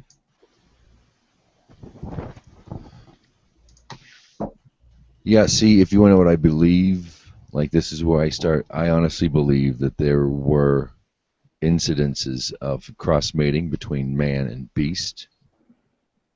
I think there are cross-mating between species. I would not doubt there were demi-humans like giants and elves and gnomes, and I would not doubt that because of the way that Adam is described in the Oral Torah, I would not doubt that there could have been a plethora of demi-human species and only the line of Adam survived in the mythos. I'm going off here. But I would not doubt that, I would not doubt there were dragons, intelligent lizard creatures like the serpent we have in Eve was an upright, intelligent creature that could communicate with a human. But why can't? Okay, so you're saying that we can have offspring if we mate with beast. I think the original descendants of Adam could have very well done that. Yes, I think that's where a lot of our myths of minotaurs and griffins and things. I think there was a lot of perversion in it. But why can't we have now? Like the surviving now, whatever's made, it's mated. Whatever can mate, can mate. It's a fine-tuned. What's left? We're not the head of the we're not the head of the chain. We're all that remain of life on Earth. So what we have now works with only what we have now. 2 by 2. That was the thing. They had to be 2 by 2. Griffins, I think, were unisexual. Dragons were always said to be unisexual or asexual, whatever. And only 2 by 2 survived. So maybe that had something to do with the balance. I don't know, but there's a lot more to it, I don't know. If it's not taken allegorically. Yeah. You have to look at it deeper. It's written deeper. It's too deep. The Hebrew language itself is enough to make your head spin. Then when you look at the story in the Hebrew, and it's numerical, so it cross-references itself, it's, whoever made it, whoever wrote that was an alien or a time traveler or something, creator of the universe, something. I don't know. It's an odd book. It's not natural. It's not flipping natural. Certainly.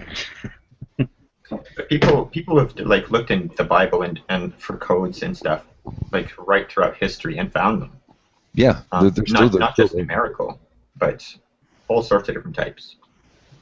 It's a gematria. They call it Jewish numerology, but it's not numerology because the lexicon itself, it's a specific mathematical expression or numerical expression, if you will. So it's not numerology. It actually is a code. Some say by God, All I know is it's not. It's a little too spooky, weird, on the money, on the money, on the money. Can Knowing it be stuff that, translated? huh? Sorry, if it's a code, could it be translated into It's some numerical. meaning? Like, Numerical. A Hebrew letter is, there's no such thing as a Hebrew number, because the 22 letters are the numbers. what I'm saying is there like F equals ma in there somewhere, or the pi, something that's can be translated to something we know, not just random numbers or numbers that interact with each other in some way. A Hebrew word can be broken down and extrapolated.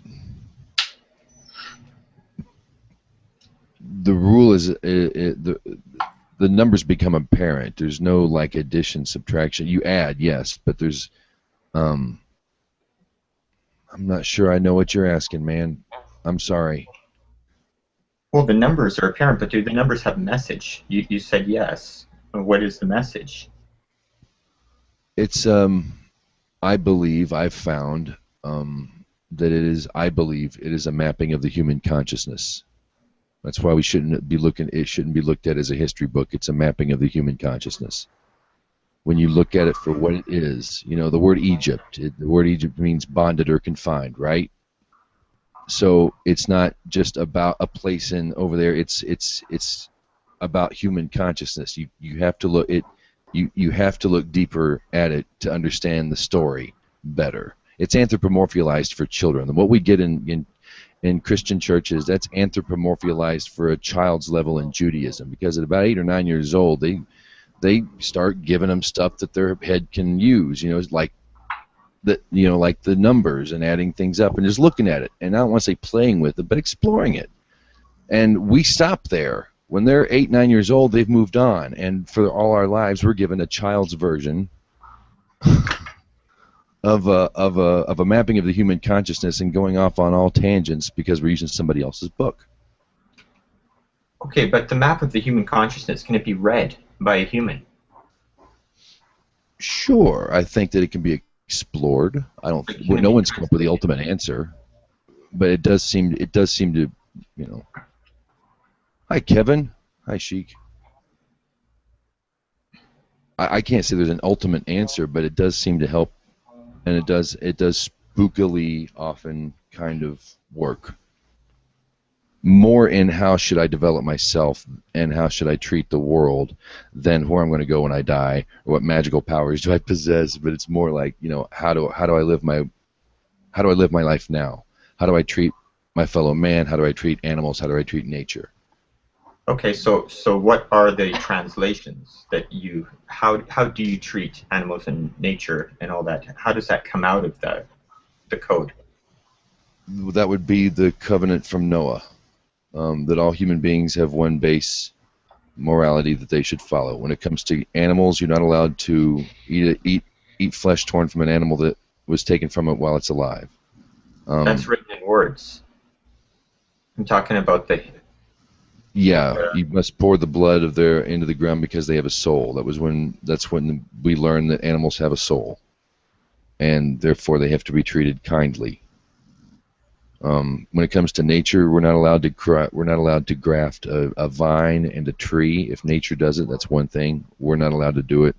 There are a few other. When it comes to breeding animals, there are certain restrictions that we do, like and half breeds and sterile creatures, and it gets deep. I could get into the chapter, but that would have to be actually a good 2 hour to get a cursory look at what the halacha, what the laws and how we go about treating animals and plants. I remember reading in the Bible they had something very similar, but written in words. So that's the primary layer. If there's a secondary layer to this, what does it say, and how? Where do you want to go? Where do you want to go? There's a couple of lectures I could suggest to you, but it would take you'd have to kind of sit down and kind of go through it. But they'll walk you through it, and it's a powerful journey. I got a So it cursor. doesn't say something simple. Like, okay, what's the conclusion of what it says? Well, we're still working on it. I mean, few people really get to that 7th level. You know, few So people not do solved that. yet. Most of us are still caught up in level 1 and 2, I think. It just allows you to understand the story better. You can get the cursory children's view, but then we start learning about descending into Egypt and what it is like a descension of the soul into daily life. And there You comes a know point what? when you, James, you're using words that I associate with Scientology. I don't know anything about really Scientology. How's it Well, work? the little bit that I know is about 7 levels. That's pretty common.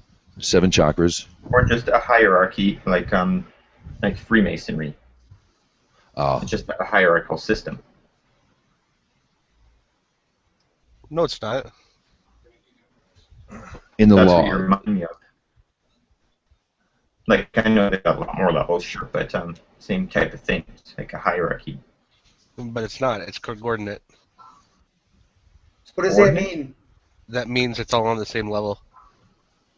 Scientology isn't, though, is it? Isn't it 7 levels? It might be. So people in the 7th level don't know more. You have to spend a certain amount of money to get to the 7th level. Well, there was Scientology. With Scientology, I'm talking about. I'm sorry. No, I know. I think that's funny. It's fucked. It's messed up. It's messed up. But in what James is discussing, people in 7th level know more or know this deeper, or they know different levels of the code. It's like digging deeper. It's like, you know, certain people only get to go to the Olympics. You know, some of us just like PE class. Some of us do Tai Chi, but some go to the Olympics and go all the way because they're convicted to, and they would probably be in better shape and understand. You know, that's a bad. They have an affinity for it. Maybe you could say a master of his craft. That's a better one because you teach in that. Sometimes you teach. Sometimes you just go off and perfect your craft, and you don't have an apprentice all the time. Or you might be more of a scientist who just kind of needs taken care of. But it would be something like that, like a level of any study.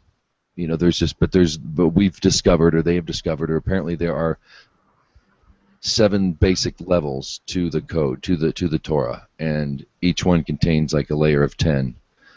I don't know. I'm getting off on far out stuff that I do not study. To be honest with you. So this is a code upon a code from a code. That would be the 2nd level. Yeah. Like there's the basic text, that's the 0, right, baseline, and then you've got a number type code. But then a code from the code would be a 2nd level, like an integral type thing. See, we're getting into areas I don't want to say the wrong thing because, you know, I don't know enough to state, but I believe it's something along those lines. Yes, that's how when it was explained to me in my mind's eye, I looked at it like opening up a condensed file, you know, kind of a thing. Okay. So it's not just more knowledge of the same code. Oh. Okay. You get more out of it. Every time you look at it, you get something new. And it's really complicated, and you know, that's a lot of book. That's a lot of code to dig through. The Torah alone, let alone prophecy and all that. And knowing the language helps too. That's a big knowing Hebrew helps because you have to know how to pronounce it when you read it, because there's no vowels in Torah. It's all consonants. No spaces or nothing. So you have to know the word Bereshit before you look at it and recognize Bereshit. This is what, you know.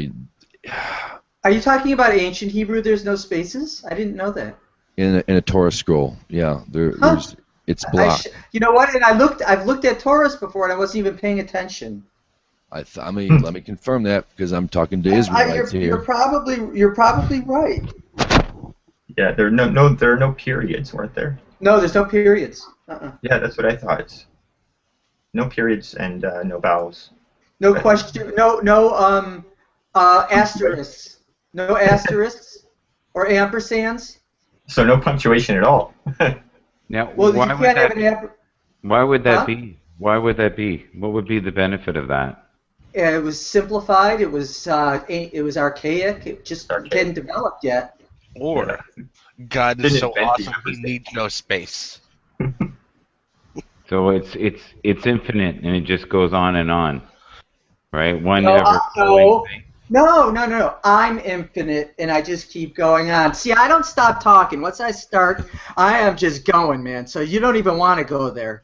So you're the Energizer Bunny, but in the No, hangout no, form. no. I'm just the No. annoying Jewish guy. Yeah, I'm worse. Yeah. Well, I mean, Like a rambling sentence. It just goes on and on and on and on. There's no end to it. isn't that the stereotype? Like, No, it's the reality. Trust me, you're looking at it. well, no, I think stereotypes are true. I mean, that's why they're stereotypes. They're generalizations. Yeah, you're right. Can you There's a give us pic- some examples, Sybaris, of that? You're looking at one. Chinese people are great at math, and that's true. And it's because of their culture. And they have they're great laundry. How are they at driving? They say it's terrible, but I don't know Okay. enough to judge on that. I mean, black people like fried chicken. I mean, that's true because everyone likes fried chicken. Then I must be black. Exactly, like everyone's black because we all like fried chicken. I like I'm watermelon relieved. too. I'm relieved. I like watermelon too. Grape soda. We got some in the fridge. I love grapes. So I like Fago Rock and Rye. I mean, science says we all come from Africa. Yeah, that's true. Yeah. I'm a gazelle. So does the Bible. Even vegans like fried chicken. They do. They just don't admit it. Hey, I put a link up here of a picture of what it looks like to look at Hebrew in a Torah scroll, and there's no spaces. You'll Oh, see. cool.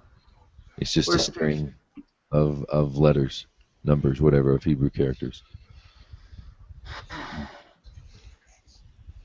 Sorry, I'm trying to view. I could just see you.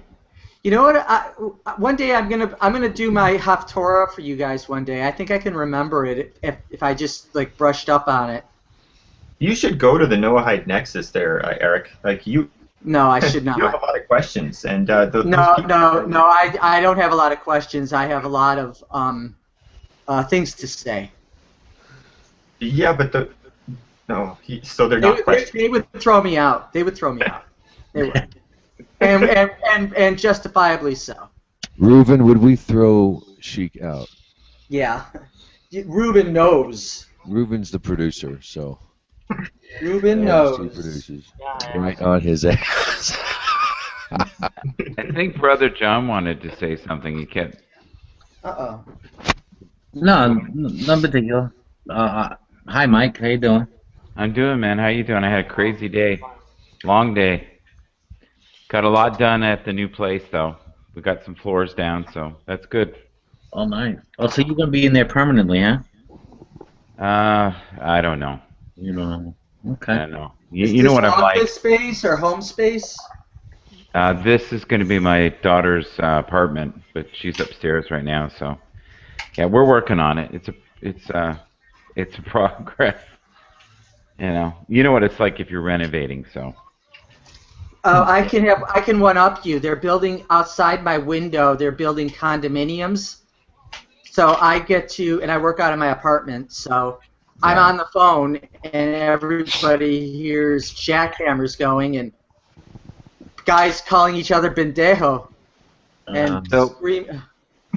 so Brother John, did you end up doing the woo today? No, I didn't do it. So that's why I just opened up this room, just to have a open forum. So, Okay, so we paused and the woo. Was it because the planets didn't align in such a way, like we had to have, or it just didn't feel right? I've been out of whack for I can a tell, couple John. of days. So. John? Are you okay? Do you need anything? Nah, I don't need any. Like a neck rub, or like what are you offering? Yeah. Oh, a neck will be good. Yeah, my shoulder's been bothering me. Yeah, but Yeah, yeah, just a yeah. lot of different things. Start at the neck, work down to the feet. Yeah. Yeah, Well, just a lot of if you ever feel like talking, just let me know. I'm a horrible listener, but I'll do my best. I appreciate that. Yeah, just a lot of different things going on. You know how everything just kind of hits the fan at once. You know. Yes, it does. Yeah. Okay. Any other way would be fun. Well, any other way you wouldn't notice it. Confirmation bias, right? Now, does anybody else believe that things happen in threes? No. The power Well, of three? some things happen in threes, but it's like not anomalies that are driven by a certain number to happen. Yeah, Okay. it's like you've noticed. See, I believe in the powers of 3, 6, 9. Absolutely. Well, For myself. three is the magic number. Yes, it is. So, Yuri, what do you think? You seem. It's my favorite. Confirmation bias. Yeah. It's you just notice the ones. If you think that 3 is magic number, you'll notice more things that are 3, and it'll just verify your belief. Okay, how about the correlation of 11-11? Do you believe anything with that? No, but if I did, then I would notice it more. So it's kind of like if you buy a brand new car. Yes. And you notice the same car everywhere else because you suddenly were putting the focus on that. You're aware of it. Yeah, exactly. Or it's like if you get laid, then you think every woman wants to have sex with you, and you like notice like these signals. Does that happen a lot for you? Like, do you find that they uncontrollably can't contain themselves when they see you? Is that well, the they reality don't. you live in? They don't make it as quite as apparent as one might. Okay. So you're saying they make love to you in their mind. Absolutely. In their mind first. Well, they tell me numbers. Do they? Like 69? No, 3. 3. 69 I could understand. No. Well, 3 goes into 69. There you go. Yeah. So it's kind of like a buffet of joy. Is that what you're saying? Yes, it is. Oh, yeah. Oh, yeah. Yeah. I could see that. I could see them, lining up, taking a number. Saying, if I have strength, I'll call you tomorrow. They don't line up for me, dude. That's not. It's not working out quite that way for some reason. Okay, so is it just women you like, or are you like both? Oh, you broke up. I couldn't hear. Really? Did anybody hear me? Now you're fine. Okay. All right. So do I like? What do you mean? Do I like both? Do you like both? Chocolate both and sexes? vanilla? Do you like both? No. No. So I'm not a freedom fighter. No. Oh, I wish I was though. Man. Yeah, well, you'd be sore though. I'd be good sore. Listen, I lift weights. It makes me sore. I can see that too. I can see the girth in your neck there. I can see that. Hey, watch it. Now you're being facetious. Michael, what are you doing here? I'm just spicing it up, man. Just spicing it up. I know. You gotta. You're a good man. Well, thank you. Unlike that John character, you're a good man. And don't even get me started about Yuri. Yeah, I know. Izmir. I like Yuri actually. So, am I wrong to think that? Yeah, I think so. Not at all. Yes. I'm very unlikable sometimes. No, I'm thinking believing in you're anything not. 3, Stop especially. it. We all are. Is like so. Are we staying on topic? We I are. stepped away for 5 minutes. I came back. Michael was in the room. I don't know what the hell happened. That happens a lot. I saw a religious person's videos today, and they are the most fucked up thoughts and videos that I've ever seen in my life. Well, I don't see thoughts. Demonstrations of thoughts. Who was this? Alyssa Ann. Don't advertise her. Don't advertise her. Okay. Yeah. A-L. No, type it if you want to say it. She's probably a really nice person. I think she's a little. Because you're giving advertising to crazy people. I think her, crazy fundies. Verschimmeled. It is. Yeah, but you know what? We're all, a little crazy, aren't we? On some levels. We're No, all Okay. I'm gone, dude. I'm gone. I'm Like, I'm gone. like over the cliff crazy. Well, yeah, Yuri, but look at it like this. How do you get rid of the darkness? Do you put a shade over it, or do you shine a light on it? oh, that's beautiful, man. Either. Oh, That's very beautiful. nice. I want to tweet that. That's good. I just fell in love with you all over again. There you go. That's a beautiful thing. Oh, thank you, thank you. That's Yeah. very woo. That's very woo. Isn't everything? No, that's That's empirical. woo. That's woo delicious. That is a miracle. Delicious. It's woo-licious, man. No, I said it's empirical. I mean, you shine a light on a shadow, it goes away. Oh, I thought you said it was a miracle. I thought you were being a condescending weirdo, but that's okay. That's all right. No, that was me. Yeah. Oh, Sybaris is dangerous. I'm telling you, you don't get him mad. I think you're dangerous too. I'd be out of here. No, I'm loving. I'm a beautiful human being. You ask anybody. What's your name again, Dave? Michael. Tom? Steve? Michael Bathurst. Michael Bathurst. That's a cool name. From Canada. What part? Well, right now I'm in Toronto. I love Toronto. Yeah. Oh, Canadian. Hey, Yeah. I'm in Canada too. Are you? Where are you from? Alberta. Oh, that's awesome there, man. Yeah. I'm from one of the only major American cities that is north of Canada. Okay. What, Yukon? Nope. Or Detroit. Alaska? Detroit. If you go south, you hit Windsor. Okay, I used to live in Sarnia. Really? Oh, Yeah. God. You know what? I think it's always cloudy and cold in Sarnia. Well, it's mostly seniors, right? It's like a retirement village. It's a big. Oh, I don't know. Isn't it near like Port Huron? Yes, it is right across the water. You could swim to it. Huh. Sarnia is the Canada side. Yes, it is. So Absolutely. it's clean there and it's dirty in Port Huron? No, Port Huron's not too bad. Really? No, they got nice beaches, and so does Sarnia. They've one of the nicest places I've ever been is Bryce Grove, which is connected to Sarnia. Did you ever eat at Tunnel Barbecue? What's that? It was right by the tunnel, the Detroit Tunnel, the Windsor Tunnel. No, I've never. No. Yeah, we used to go there all the time. They closed it. No. Damn Can't say. Canucks. Yeah, Windsor is a little scary. You know what? It used to not be. Yeah, well, it was thriving at one point, right? It was doing- clean. It was clean. It was okay. On Willette Avenue. Yeah, well, they hit a kind of a financial rut, just like Detroit did, right? So, and now they're starting to get their footing back, which is awesome. Not Detroit. No, oh no, Detroit's wild. I think it's the only city that has no bottom. Yeah, Detroit cut off water to like 2/3 of its people last week. No. I think, did they actually do it or did they threaten to do it? No, they actually did it. Yeah, that's fucked up. Why would they do? Why do that? Because they couldn't. They needed them to pay the water bills, but they have no jobs, and because there's no tax base to do anything for the city because they've it is so corrupt there.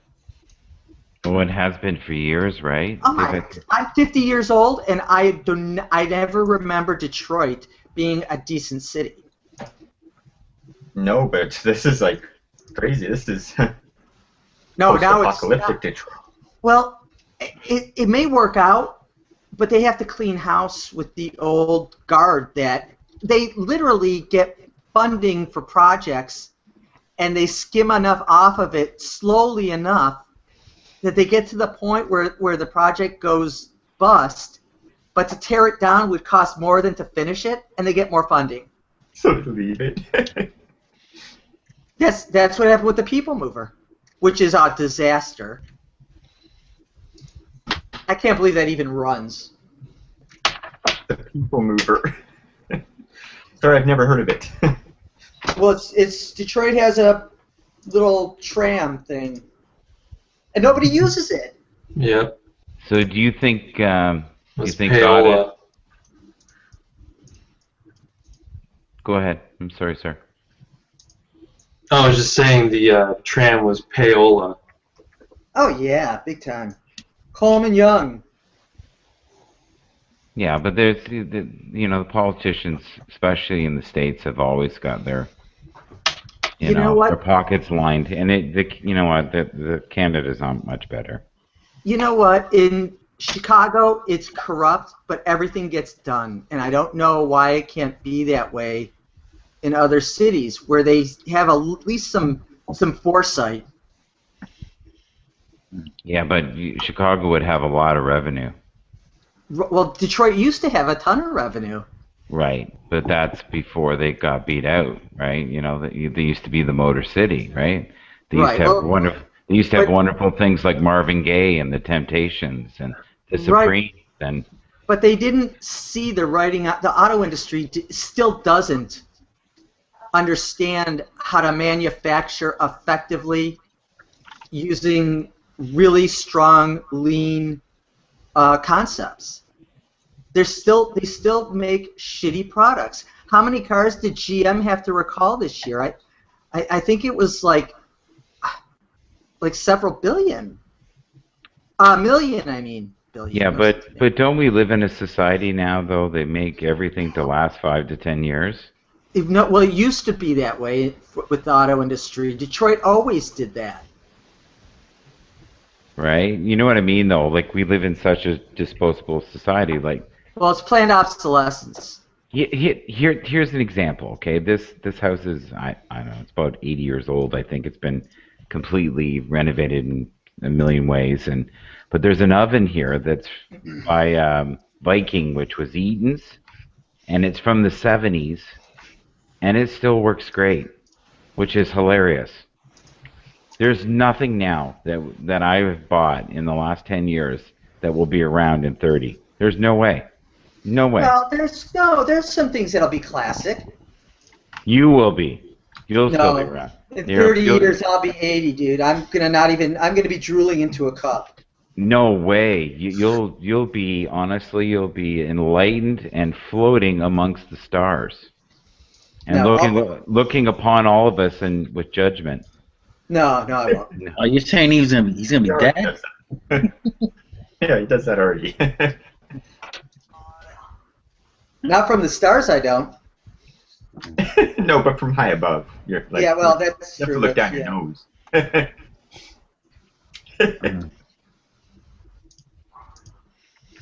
I don't know. I have a microwave from the 70s, and yeah, you're right. It still works. It's loud. It's noisy. You can hear it's like a car jet engine winding up. Well, you want to stay away from it while it's on. Well, what's odd is that I cooked a pizza, and I've cooked the same pizza when I was in Sarnia, I know, a million times, and it took half the time in this old oven, so I burnt the shit out of it. The old oven just works awesome. Yeah, the microwave works awesome like that too. It nukes. And I was like, this usually takes 30 minutes to cook. Well, so I left it in for 30 minutes, and it was black. Yeah, I don't know what we're producing now that will be classic. That's a really interesting thought, you know? Well, there's not the integrity. Well, I shouldn't say that. You know, if you buy some foreign vehicles and things like that, like the BMWs, the Audis, right? It's workshop.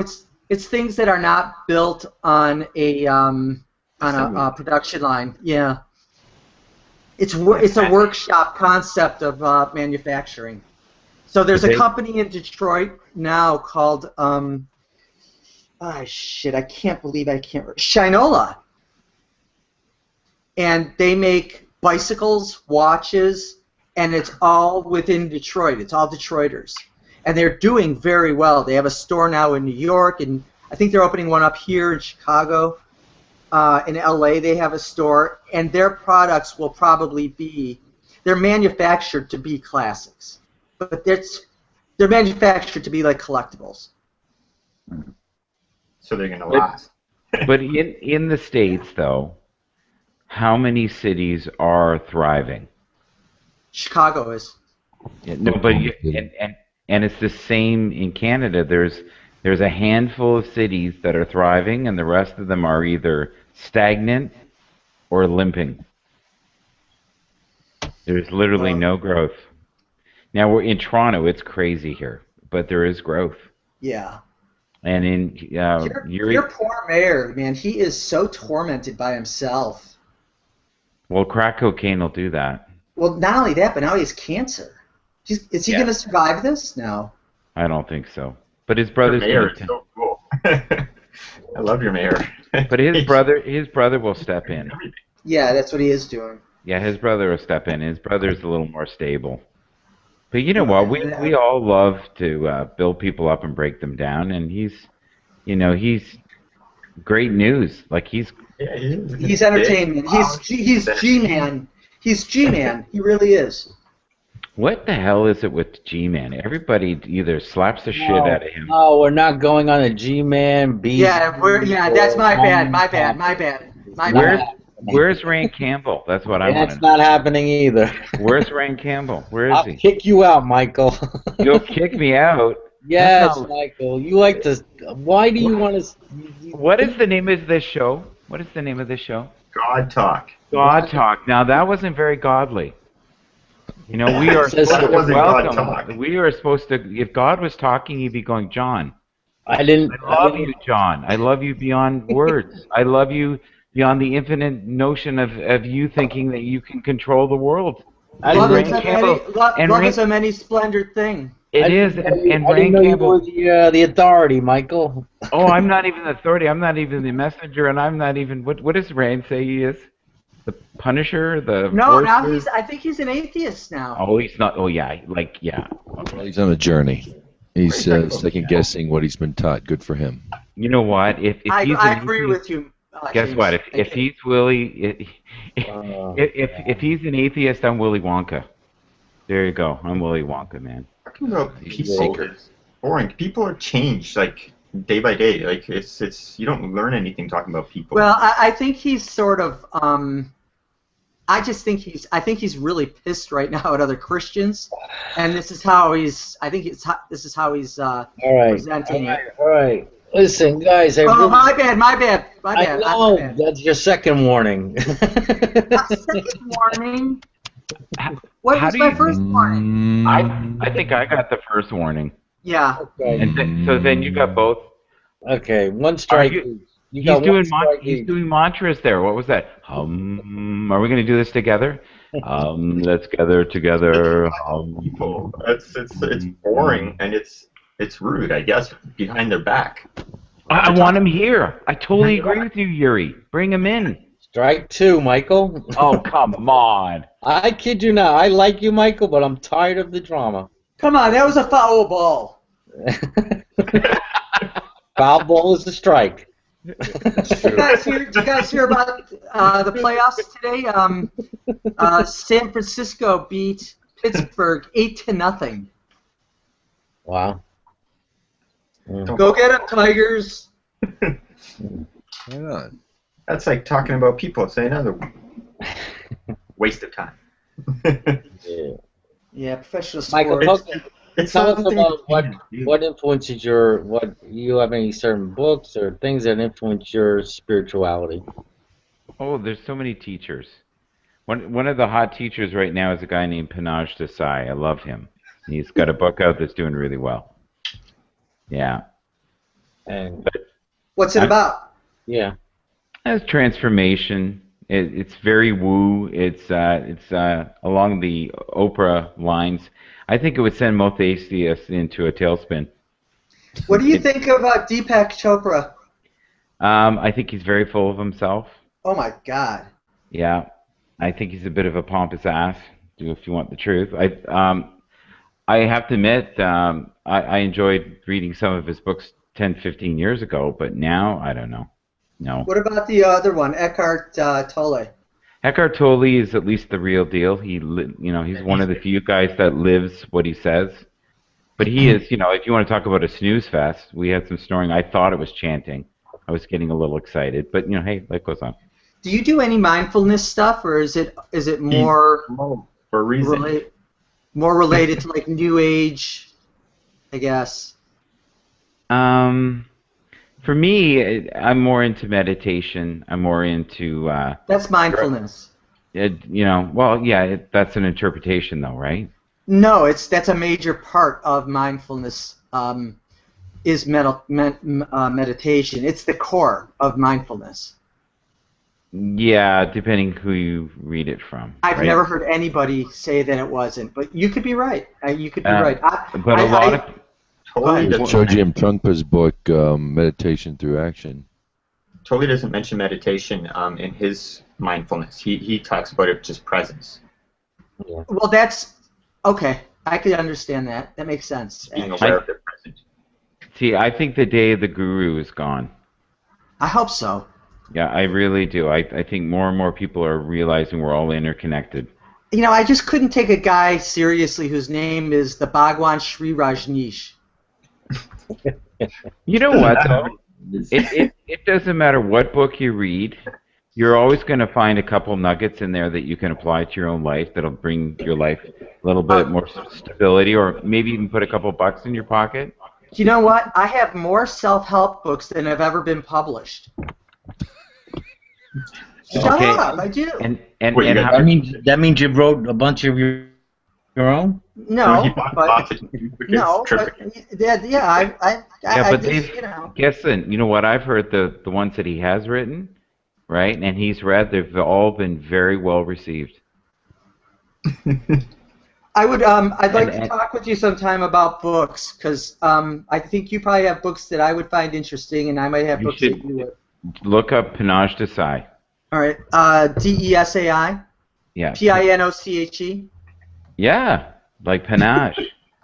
Yeah. No, that's Panache. Panache. Oh, I thought it was Pin. I feel like we're gonna go Mice. Yeah, okay. that's what I was. Mouse. Yes, that's your first strike. Oh wait, no, I forgot. Okay. All right, you're right. It's like panache. We can't mention any kind of affiliation or any kind of products. I don't know. I don't know the rules. I don't know the rules anymore. You can't mention Discover they your cannot soul be named. signature. I miss the days when we were all in the room together, and it wasn't that long ago because I haven't been doing this that's long. Maybe 3 months? I'm not this is a live hangout, so it's a moderated one. You have to join in, free flow. I'm moderated. Some hangouts have rules, some don't. Yeah, this one I try to at least try to stay on topic. I give way here and there, but I don't want to. You're fine. I think less is more very often, and you're not intrusive, John. Yeah. You're good. John's a class act, and he knows it. I'm with the house. Oh my God, totally. Total class act, man. I told him. Did you say class? Did you say class or craft? I thought you had He does a class act that'll blow. I guess I could be both. Stupid human being. I enjoy him most though when he's free flowing and he's got his sunglasses on and he's dancing, singing with the microphone off. He's got a lot on his mind now. That's the true essence of John. That's when the world fully embraces him. When he's smiling. Yeah. The whole world smiles with you. Night, Mike. Well, last night was wild, but I'm not allowed to talk about old things. But thank you for jumping in to. They're bitter about that. They're bitter about that, eh? You know what? In a good way. It's better to be bitter than, I don't know. Help me out. No. Bitter is not better. Bitter is not better. You want to be better, not bitter. Yes. Try to be better, not bitter. Yes. Yeah. So what are some of the people that you can't mention? Like, is there a list? Oh, I have 4 people that aren't in here. Yeah. Okay. That's. There's a lot of people in here that aren't in here that should be here, I think. Yeah, John, you can't mention them. If there's 4, that's 4 strikes. You'd be out. No, because technically, what did he say? It was a foul ball. So on your 3rd strike, if it's a foul ball, you can keep fouling forever, can't you? Yeah. Yeah. Right? You could foul forever. I think that's what happened with John May. He just keeps, foul ball, foul ball.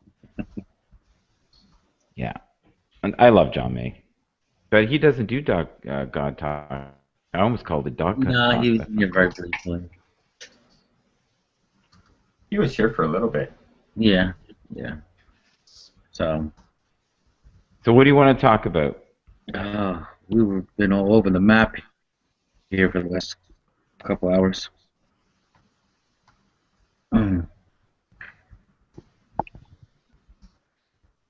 So what are some of the things you touched on earlier? Talking about the Torah, the flood, Adam and Eve. I don't know. Do any of you believe that the religions somewhere down the road will all merge? I believe that religion will become superfluous.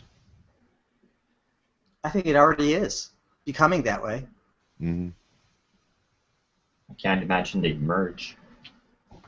No, I don't. I think you're going to always have fringe people that will be extremists, and I think they will probably increase in number. But I think that the mainstream of, the middle of the spectrum, the 2/3 middle of the spectrum, I think will shrink. I think they'll increase in volume because of the medium is just so much easier to get your word out, but not in number.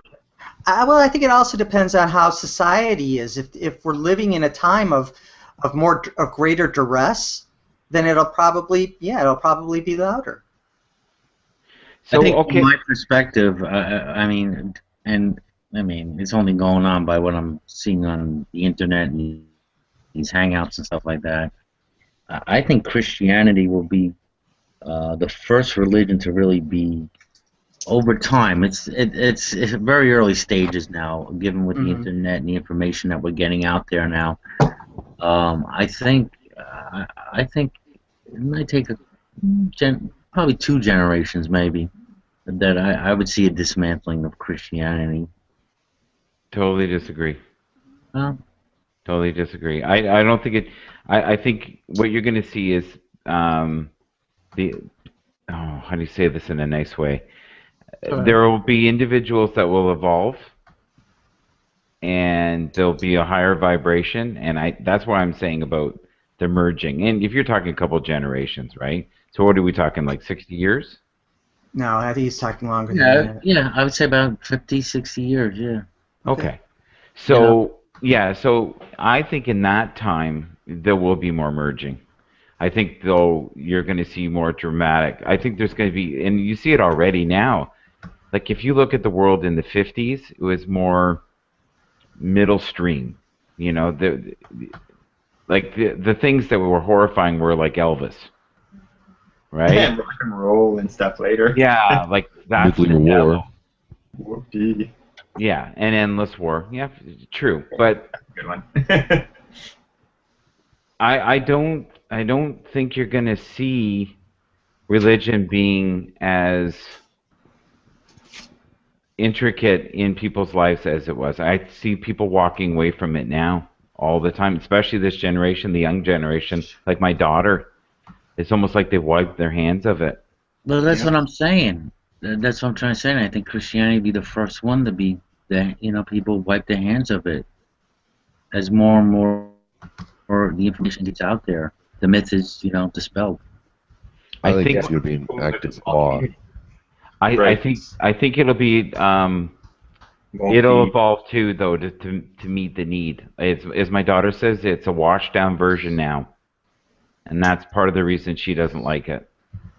She goes to these spiritual churches, that are kind of Christianity, and then it's entertainment, and then it's excitement, and it's in a play, and then it's a little dab of Christianity, and then it's entertainment, and then it's singing, and then it's praising, and then it's a little Christianity. I think what you're going to have is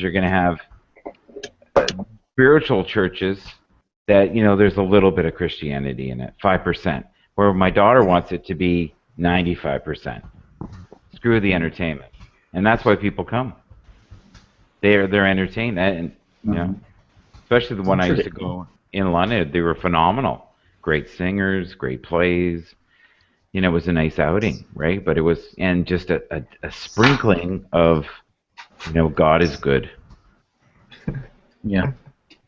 Just a sprinkling, just a little, and that's what I see happening more and more. Is and you know, it's a business, right? You want to draw as many people as possible.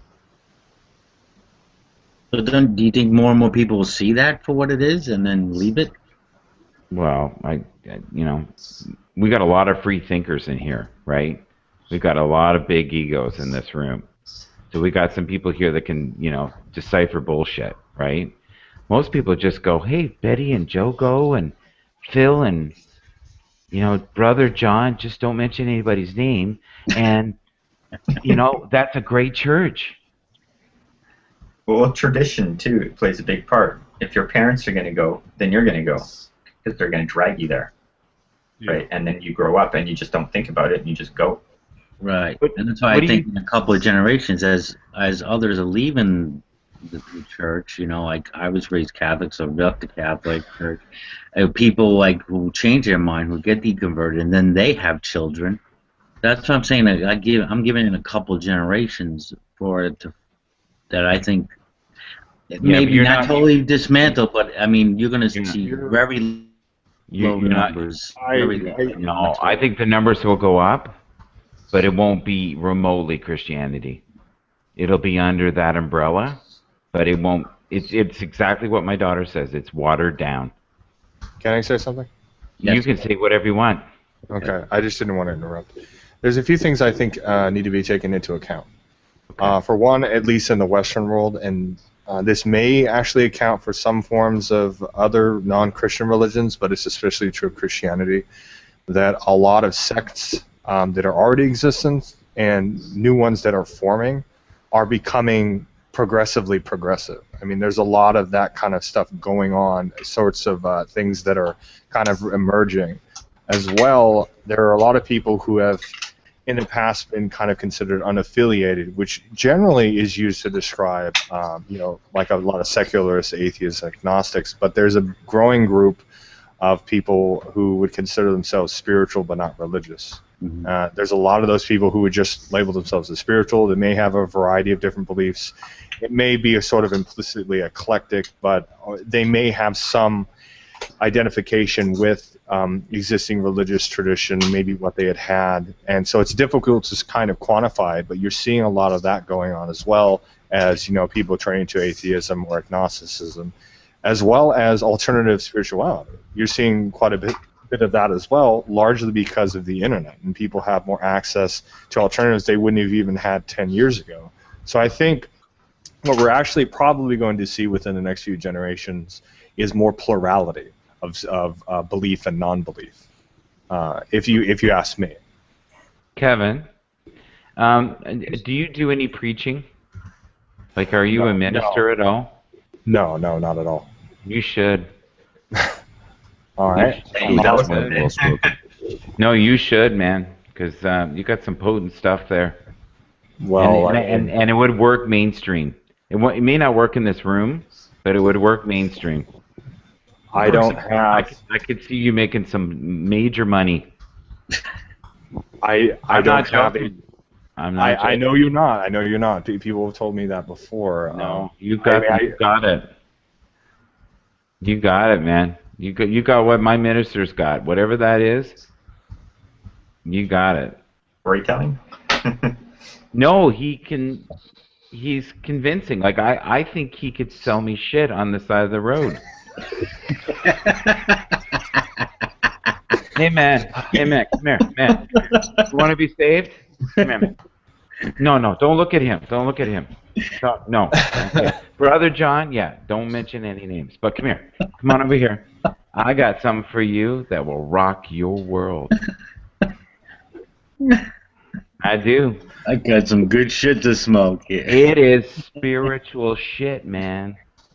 You're out of control. Man. That's some crazy shit. No, I'm being honest. I'm being honest with you. I'm sure you are. But in all seriousness, I mean, many of you guys know this. I practice a spiritual tradition that's very small. So I mean, I don't really have a sort of motivation for that sort of thing. What is your tradition? I'm not familiar. Hellenismos. It's a form of so it's neo-paganism. Greek. Hellenic, Okay. Hellenic, Oh, cool. Hellenic polytheism. So in this room alone, there's a whole bunch of different types of religious people. Not religious, spiritual people. So how closely related to that is deism? Oh God. Very, very unrelated. Unless you're talking about Epicurean philosophy, which that's a different story. But just mainline kind of traditional Hellenic polytheism. No, it's distinctly polytheistic. It's animistic.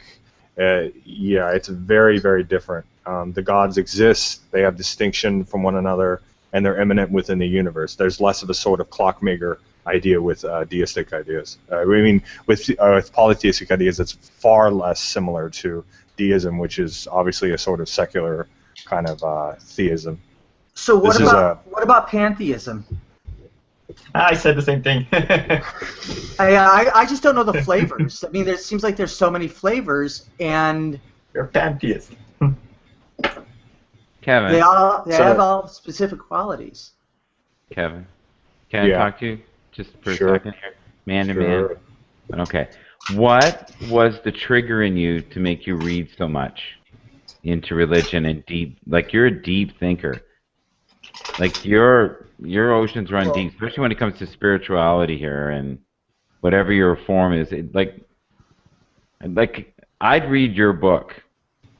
Whatever you wrote, I think I'd read your book, and I'd enjoy it. I may not understand it, but I would enjoy it. And what I was saying earlier, that was the highest form of a compliment. I know it is. I'm just not a person who tends to take compliments. I don't like to stroke my own ego. That's good.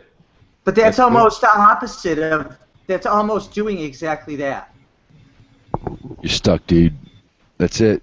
No, it is because it's a. You can't win. It's a catch-22. Yeah, it's better to be humble and say thanks. And for me, anyways, because I am the worst at accepting compliments, and I haven't gotten one in quite a long time, as a matter of fact. I did. I said earlier about the girth of your neck. Oh, that's right. That's right. Well, I'm more humble than all of you. That's awesome. To me, it's not about humility or non-humility. It's just what I prefer. I prefer not to go down that. That's all it is for me. So what I wanted to know, and I think we're dancing now on I don't know, a different stage, but is what was the trigger that made you read so much and dive so deeply?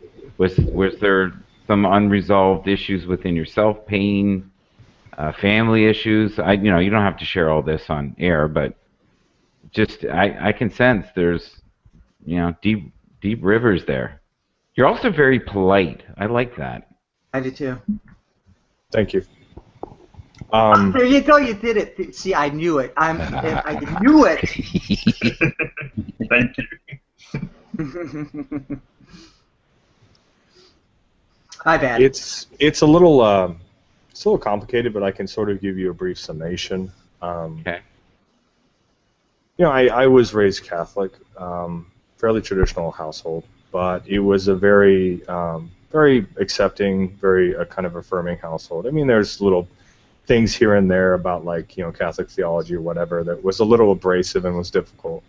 I'd be lying if I didn't say there were some things I had to contend with as a teenager, dealing with my dad and his opinions and mine being quite different, very alternative. But I got to a point in my early teen years where it was just I was given an ultimatum: you can stay or you can leave, as long as you go through the paces. And I did that, and I ended up getting into philosophy and all those other sorts of things very quickly. Largely, the reason why I read as much as I do, especially about these subjects, is because I'm just very, very interested in these sorts of things. I'm a humanities geek. It's those kinds of things that I'm most interested in. So there's that level. But a kind of a deeper level, to kind of answer your question more concisely, is that I've had a variety of experiences which conflict with a Western monotheistic idea of deity. So I have tried to put that into proper context and to orient my own personal preferences spiritually, culturally, and all the rest into a path that fits me concisely.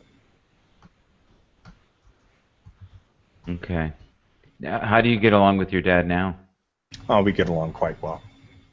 That's good. Yeah, absolutely. Yeah. It's just rough because they're young when they have you. They have they have a wife or a husband when you're talking about a parent. They have stuff they have to deal with. They're human being. But when we're kids, we sort of put our parents on a sort of unreachable pedestal, and we forget that they go through day-to-day problems. They're still dealing with some of their own issues from their childhood. So Yeah. I suppose I got to a certain point. I'd say probably about 5 or 6 years ago when it really kind of hit me strong, where it was like, okay, I'm an adult now, and I can better understand where my father was coming from with a lot of things, and having that level of understanding and him meeting me halfway on a lot of things was really where we grew a lot closer. It's weird too when your parents get older, and and you see them maybe not as sharp or frail, or like my dad's in his 70s, and when my dad was 50, he was a scary dude. Like he had a presence about him, and now it's not there anymore. So it's almost like a different side that I'm seeing and embracing now. So, and our relationship has always been very, what's the word, strained. And I've always been very spiritual, and he's the polar opposite. Sure. And I came from a background where, my grandfather, who was hilarious, they'd have people come to the door and he'd be like, you know what, you're an idiot, get off my property. That's all ego. You're going to become soil. There is no afterlife. Like, just wake up. And my grandmother, who was somewhat religious, would be horrified, or, in the other room. So yeah, and that was kind of my childhood with Yeah. You okay, Yuri? There, you stretching, finding Crimping. crimping. Okay, I thought you were doing some self-torturing there. I was a little worried. No, I'm fixing this thing. I need it for tomorrow. What? Oh, what have I done now? There you go, I just had it on a. You're a technology geek, aren't you? Yeah. Yeah. Yeah. I'm a computer guy. Kevin, I would love to talk to you one-on-one sometime. Pick your brain. You're an interesting man. Yeah, he is. All right. Very. You have a very unique vibrational signature, not like most people at all. But I find most of the people in these rooms are very unique, Well, including you know what? myself. I think that he has a very calm nature about him, much like I do. Yeah, I've yet to feel the calmness. I think you and I would have a wonderful radio show. Yeah. You and I think we could talk about nothing forever. Well, and I would think I was being funny because you're laughing at me, but you're laughing at me. Yes. And that would be good. But Yeah. but through that we would bond. I could. Oh feel yeah, that. oh yeah, oh yeah. Yeah, we'd get past it. We'd hug it out. It'd be Oh all yeah, right. oh yeah. Oh, It yeah. would totally. It would totally be the. Go ahead. Go ahead, It would Kevin. totally. It would totally be the Odd Couple. Yes. Yeah. Like the movie. He's the Oscar Madison. I'm Felix. Okay. Definitely. So do you remember in the movie when they're in the restaurant and Jack Lemmon is sitting under the air conditioning and he starts making that sound to clear out his sinuses? Oh yeah. I love that scene. Fucking love that scene. Cracks me up every single time I see it. That was a great movie. Which movie? The Odd Couple. Yeah. Oh. The original. That's the original one, right? Yeah. And you know what? I think the TV show was actually better than the movie. Just like MASH. Isn't that like every sitcom? So John, can I ask you a personal question? Well, I'm live, and mate, you can ask. Doesn't mean I have to answer. Yeah, you're pretty open though, right? Okay. Yeah. First. In the last, say, year or so, what direction or different direction has your spiritual journey gone. I'm going to call it a journey. Because I've noticed lately you're using a little bit different terminology when you speak. And I'm just wondering if you're evolving or growing or going in a different direction with. Is this a general question or to one individual? It can be to everyone if they want. Sure, let's spice it up. But I'd like to start with John, unless John needs time. Last year? Oh. But you know, He's changed a lot. yeah. I watched all your videos, by the way, there, BJ, or brother. I know lots more about you. Oh, did you? Oh. Yeah, you've gone through like a 180. Oh, from And then Christianity. Yeah. Yeah. I'm gotten a bit more agnostic, I would say.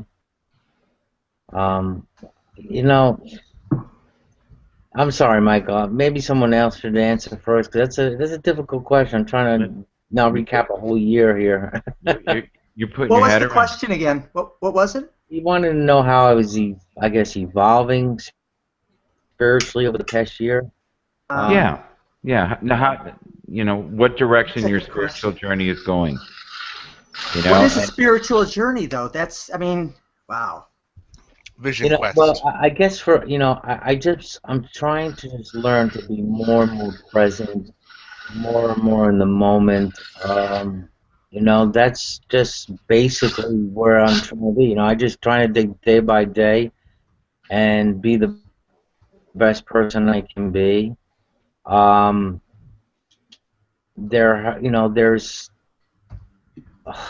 There's been some turmoil, Huge. definitely in my life. I sense that.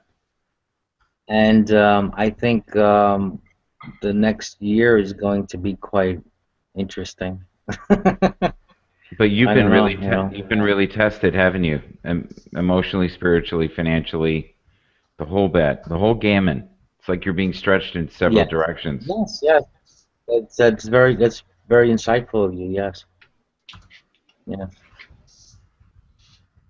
So that's a good catalyst for change. Spiritual growth. Yeah. Well, it's like that saying, God's delays aren't God's denials. I got a question. Okay. Last time I talked to Brother John, he was looking into a certain group of people he was thinking about joining. Have you considered that at all? Yes, I have. I haven't, I haven't looked into it further after our conversation, but that'd be something of interest, yeah. Does December 27th mean anything to you? To me, personally? Yes. 2 days after Christmas? Okay, just remember that date if you can, because I get that date is going to be monumental for you for some reason this year. Okay. Okay, December 27th. You're a prophet. Why didn't you say that? We'll see. No, he's a prognosticator. A prophet is from God. Well, when God's word, yeah. When December 28th comes, then we'll know if he's a prophet. Yeah, no, I get that strongly. But a lot of heart issues lately. Yeah, we'll talk about this another time. Sorry. Yeah, perhaps that'd be best. Yeah. It's just such a general, statement, like something big, something, and you could put anything on that. Yeah, I don't want to go deeper, so I'm just gonna leave it be. I appreciate that. Yeah, well, it's because it's out of love and respect. You know that. Thank you. So, Sybaris, you're being very quiet. What's going on? I'm reading. Okay, well, how about you? Cerberus is getting into Hinduism. He's reading into Hinduism. Well, why don't you, sprinkle some of your magic here? Like you're an amazing speaker. Why don't you? My spirit. I don't think I have one. I'm reconsidering ghosts. Does that count? Sure, go deeper. Not just some weird shit that made me go, what? Recently at work? Oh, well, yeah, the fire department makes weird noises all the time, but I don't think Yeah. they're ghosts. Is it an old building? About 20 years, so kinda, but not really. Okay. Yeah. I'm just not interesting when it comes to this particular subject. I'm sorry. You're interesting, period. You are So you're so. reconsidering ghosts in the way that you're reconsidering believing in them, or reconsidering not believing in them? I'm reconsidering believing in them. Although I will say I'm definitely leaning heavy on they're not real still. So what did you see? A shadow, or did you hear a voice? Did you feel a presence? Yeah, I don't know if it's just because I've been sick, but I keep on seeing smoke out of the corner of my eye. It's freaking me out. That's one of the first stages of awakening. Ah, okay. Read up on it. You'll start to see shadows around you. Or cataracts. Or cataracts. He's a little young for cataracts, though. Yeah. Shadow people. Well, some people believe that they're amongst us. Oh, we're going to the graves. Don't go there, man. Don't go there. Well, that's what you'd see. That's because they're in human form, right? Because of paranoia.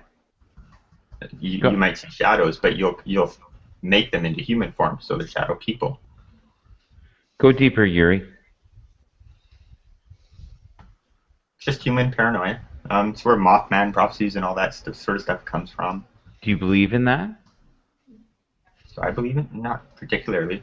I see stuff all the time, like crazy stuff. Tell me. And You way finally got off my the deep end. you got my interest. Jump in. I would feel more comfortable if you didn't have a drill near me, but go ahead. I just feel more comfortable if we weren't live.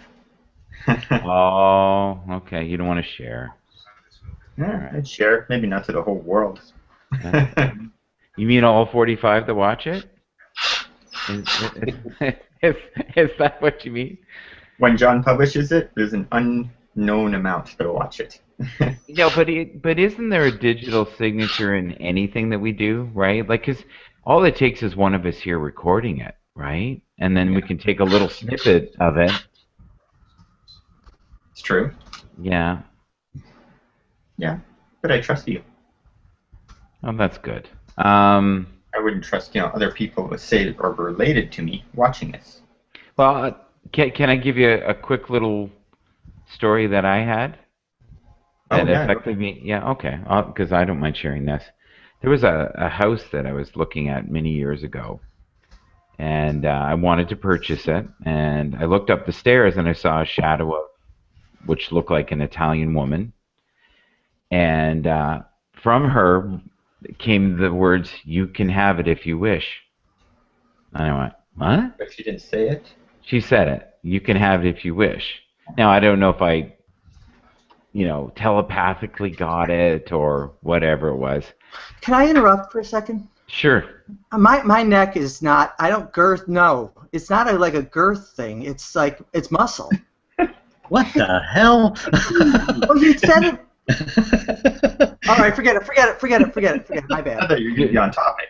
Yes, Do you know what I love most about that? Do you know what I love most about that? Is I actually affected you for a moment. Oh, you've affected me for more than a moment. I've heart. Just a moment. Just a moment there. Oh my God, my heartburn is driving me nuts. Well, you know what? Just take some deep breaths and say, "I am loved," and I am Here's my complete. question. I'm not loved.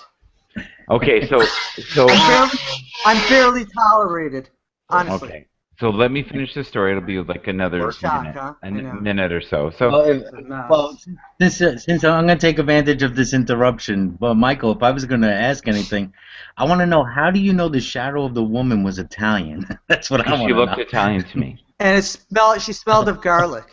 No, but how is it? How do you get that out of a shadow? Well, let me finish it, and I'll tell you. Okay. He's like, there are.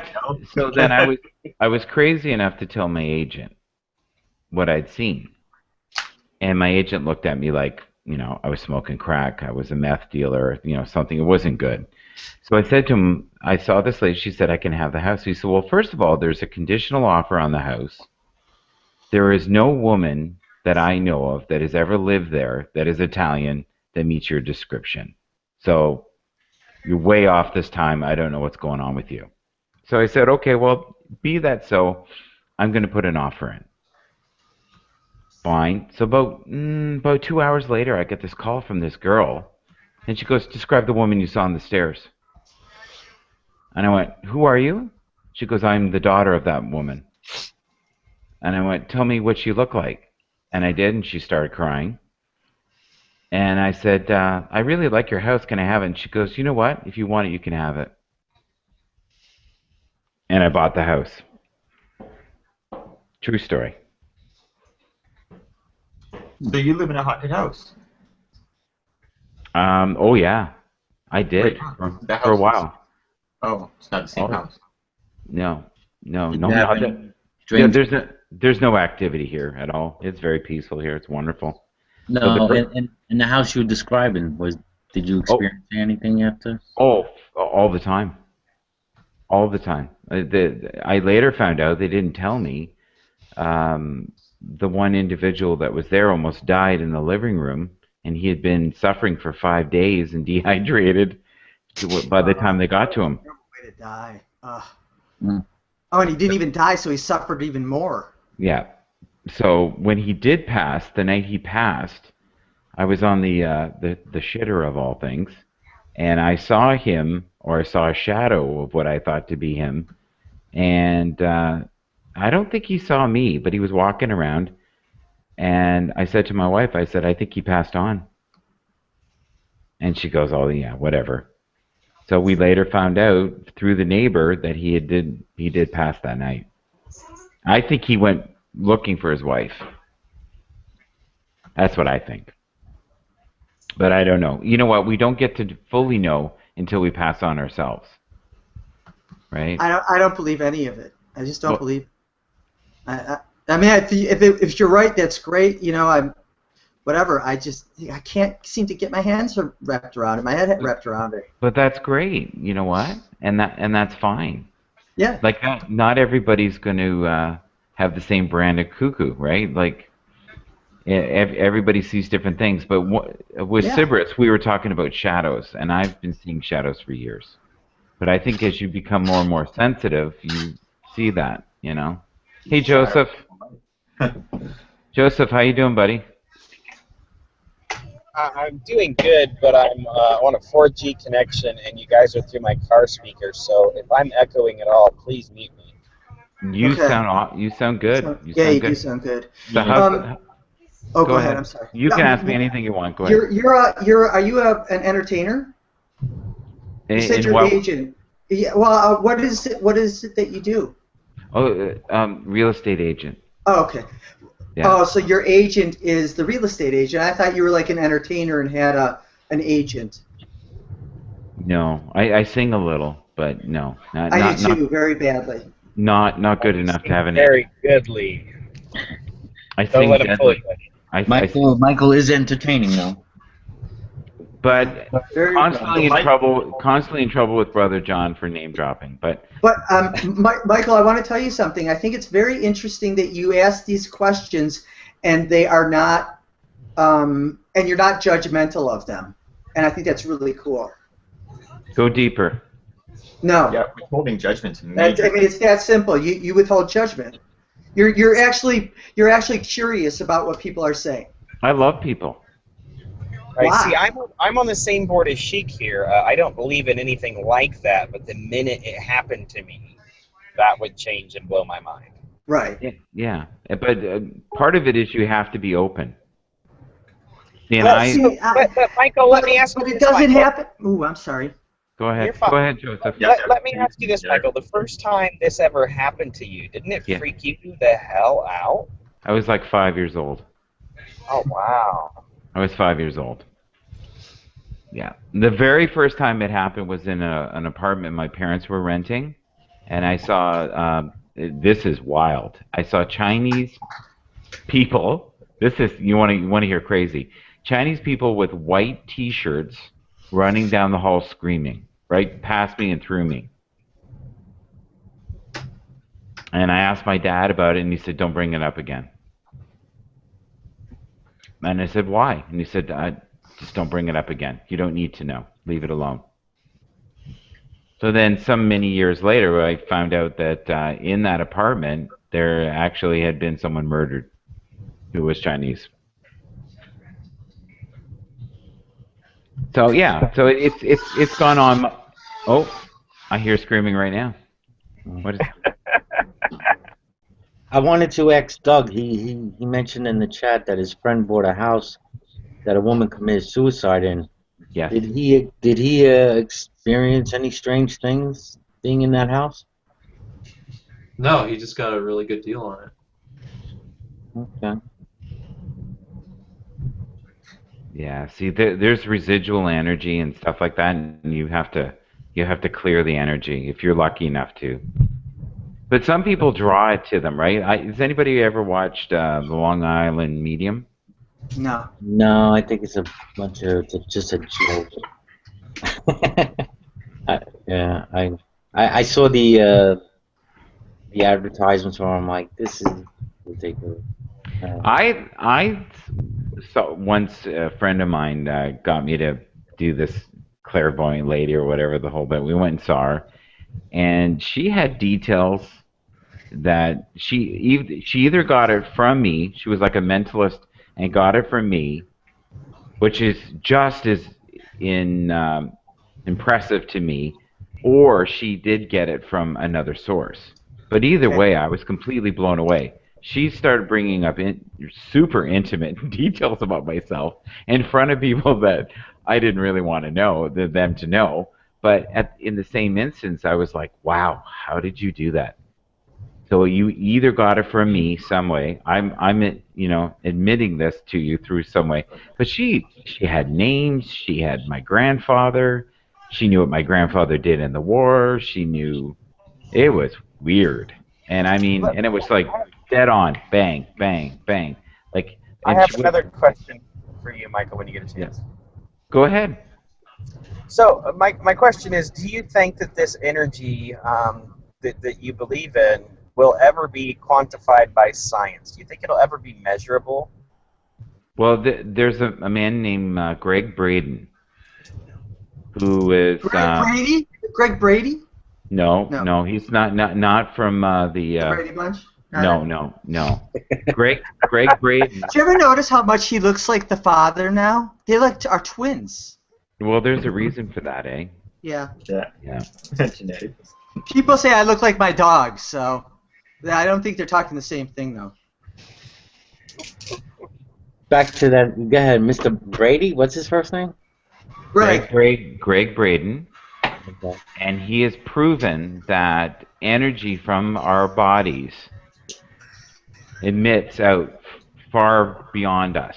And if you're in a building, like part of the reason that when you have a concert, if you go to a concert and you get everybody in there and the energy heightens, right? Or if you pray together or meditate together, that vibration will go farther and emanate outside. And they've found ways of measuring this. So it has been proven. Everything is energy. Okay, how do they measure it? I don't know. Like, it's beyond me. Because it's a field. It's a magnetic field, and that's caused by any electrical movement at all. Well, see, the real test would be in can it be deciphered? And if you're seeing pictures or hearing sounds or anything of the sort, and if multiple people with this, and I'm going to call it so-called gift, because right now, obviously I don't believe in this stuff, but it would be, you'd be able to quantify what it was to an extent. Yeah. See, to me, it's something I've lived with my whole life, and a lot of people, deem it to be kind of nutty, and that's okay. And I'm okay with that, and I'm okay with people believing whatever they believe, right? But I believe we all innately have this ability, and it's just harnessing that part of your brain. Like, some people are great public speakers, like Kevin here. Love listening to him. Mm-hmm. Kevin, do you believe in ghosts at all? Do you believe in energy? Do you believe in that we emit energy? People can read energy? Like, people like Chris Angel supposedly are mentalists, where they can read your mind, right? Through.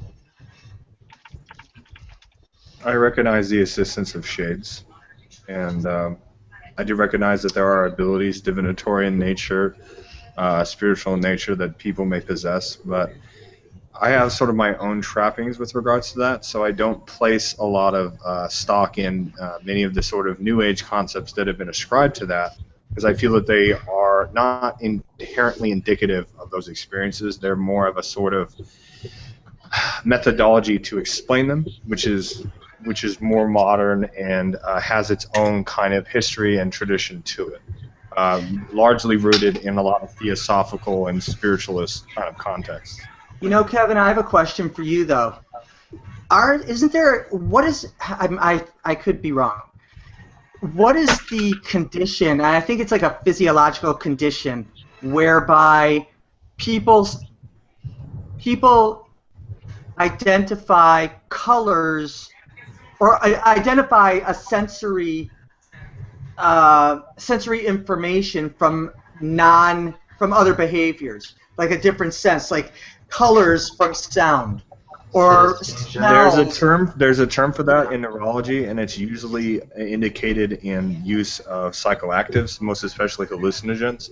I don't know the term offhand. Synesthesia. Synesthesia, thank you. Yeah. So, I mean, some of it. That's not what you're talking about, though. You're not talking about synesthesia. He's not. I am. New senses. Say that again. You're not talking about synesthesia. That's just the mixing of your senses. And most of these people with synesthesia actually have amazing abilities, especially mathematical, because they do equate numbers with an exact specific shade of color.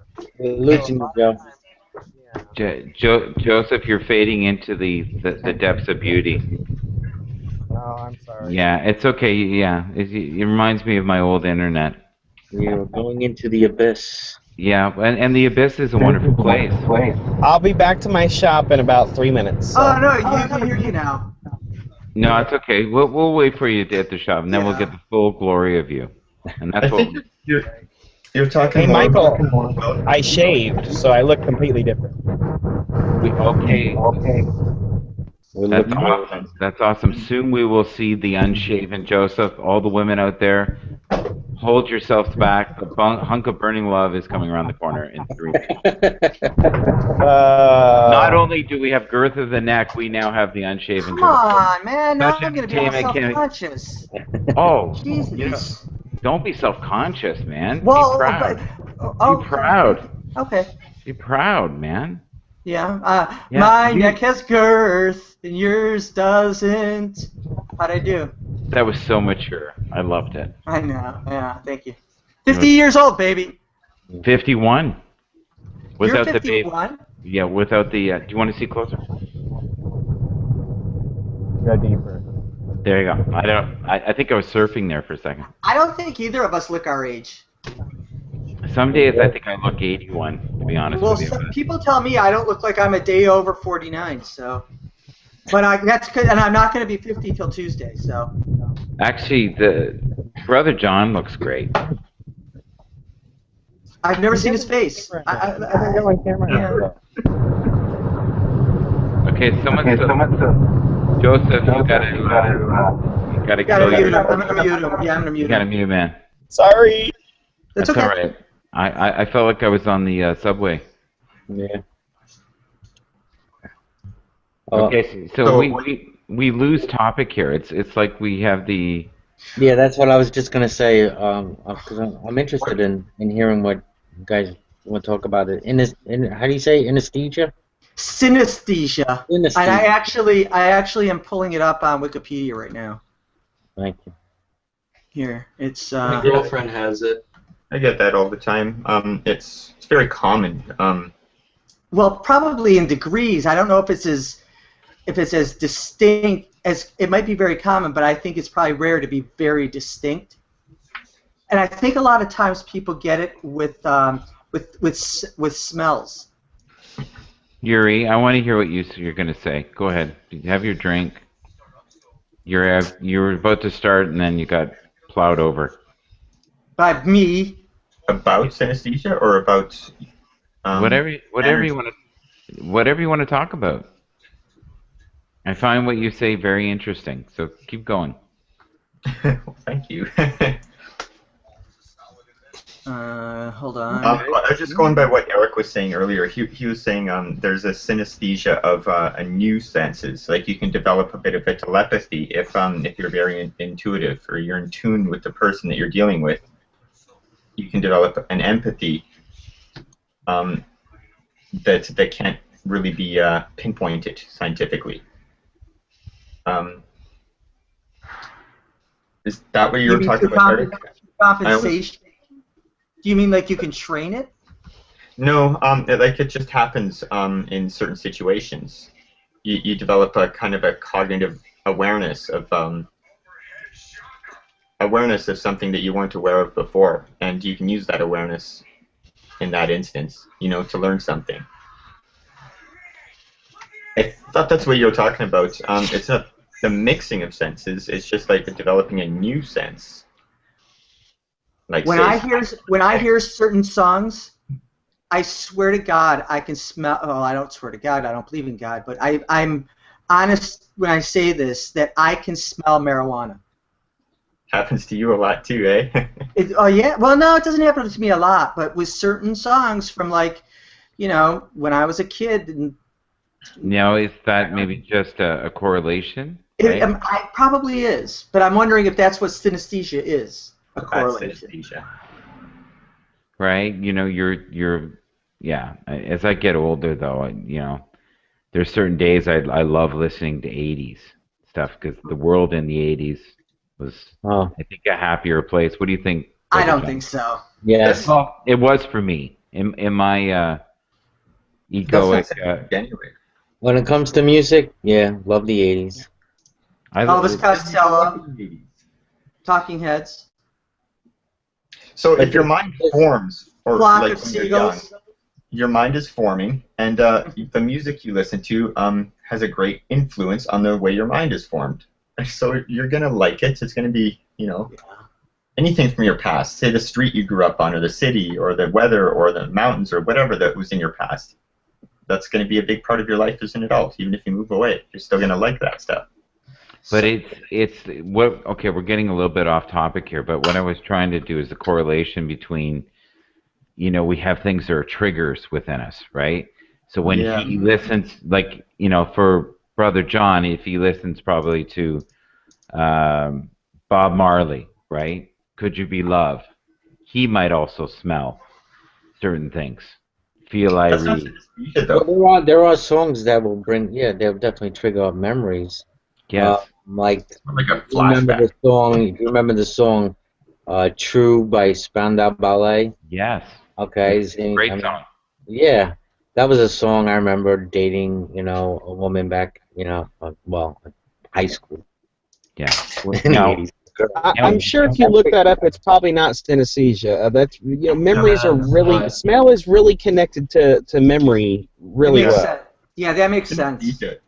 Is like, seeing sounds or hearing colors and stuff like that, and that's kind of But they can measure now through photography of some sort.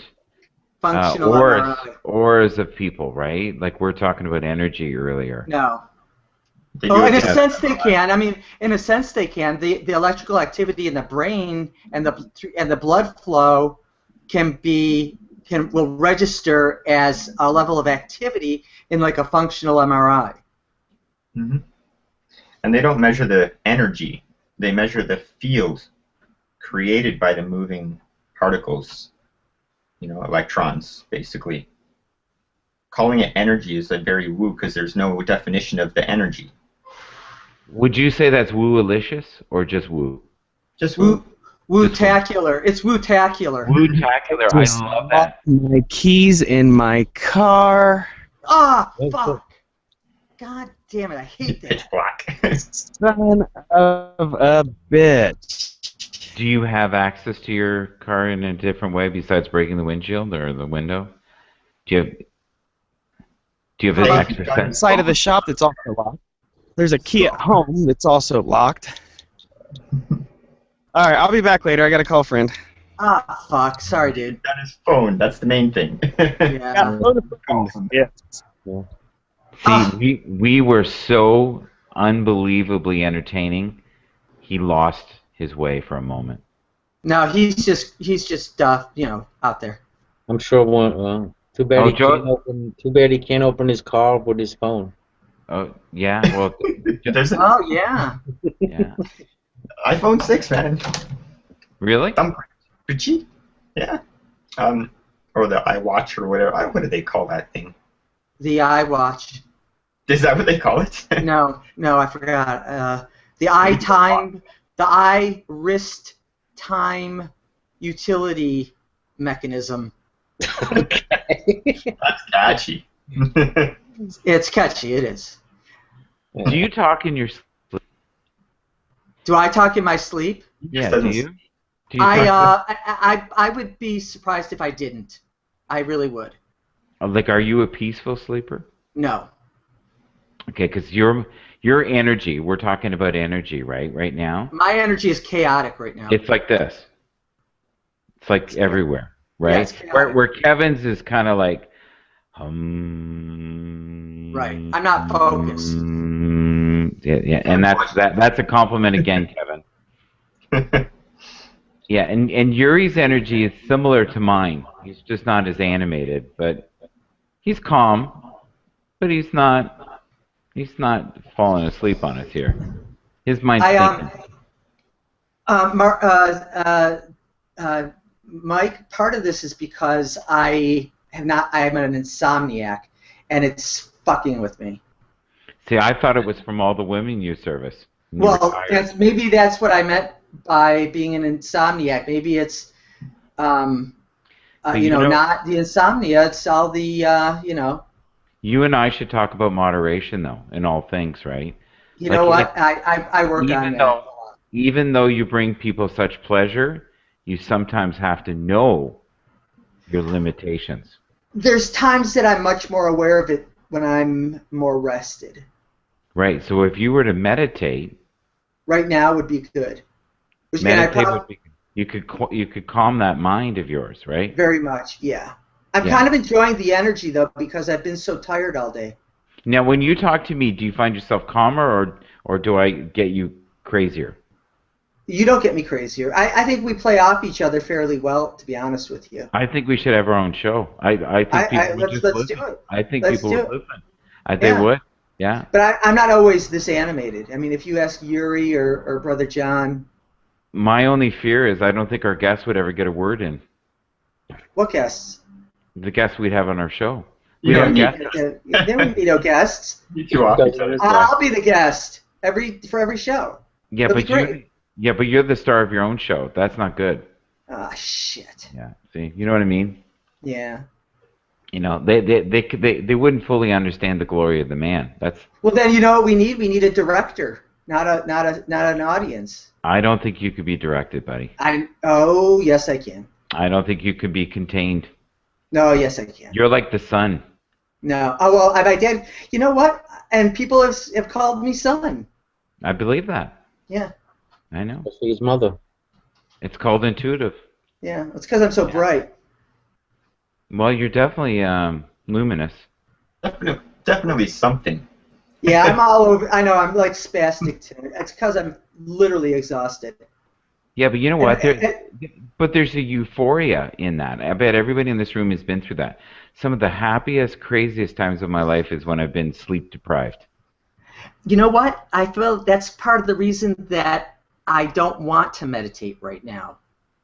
It's part of the reason I don't sleep because see, I don't like it, but at this moment I do. But I'm being punchy. Have you noticed though when Yuri's on, you just railroad right over him? Like if you were running over everybody. I do it to everybody, and it sucks.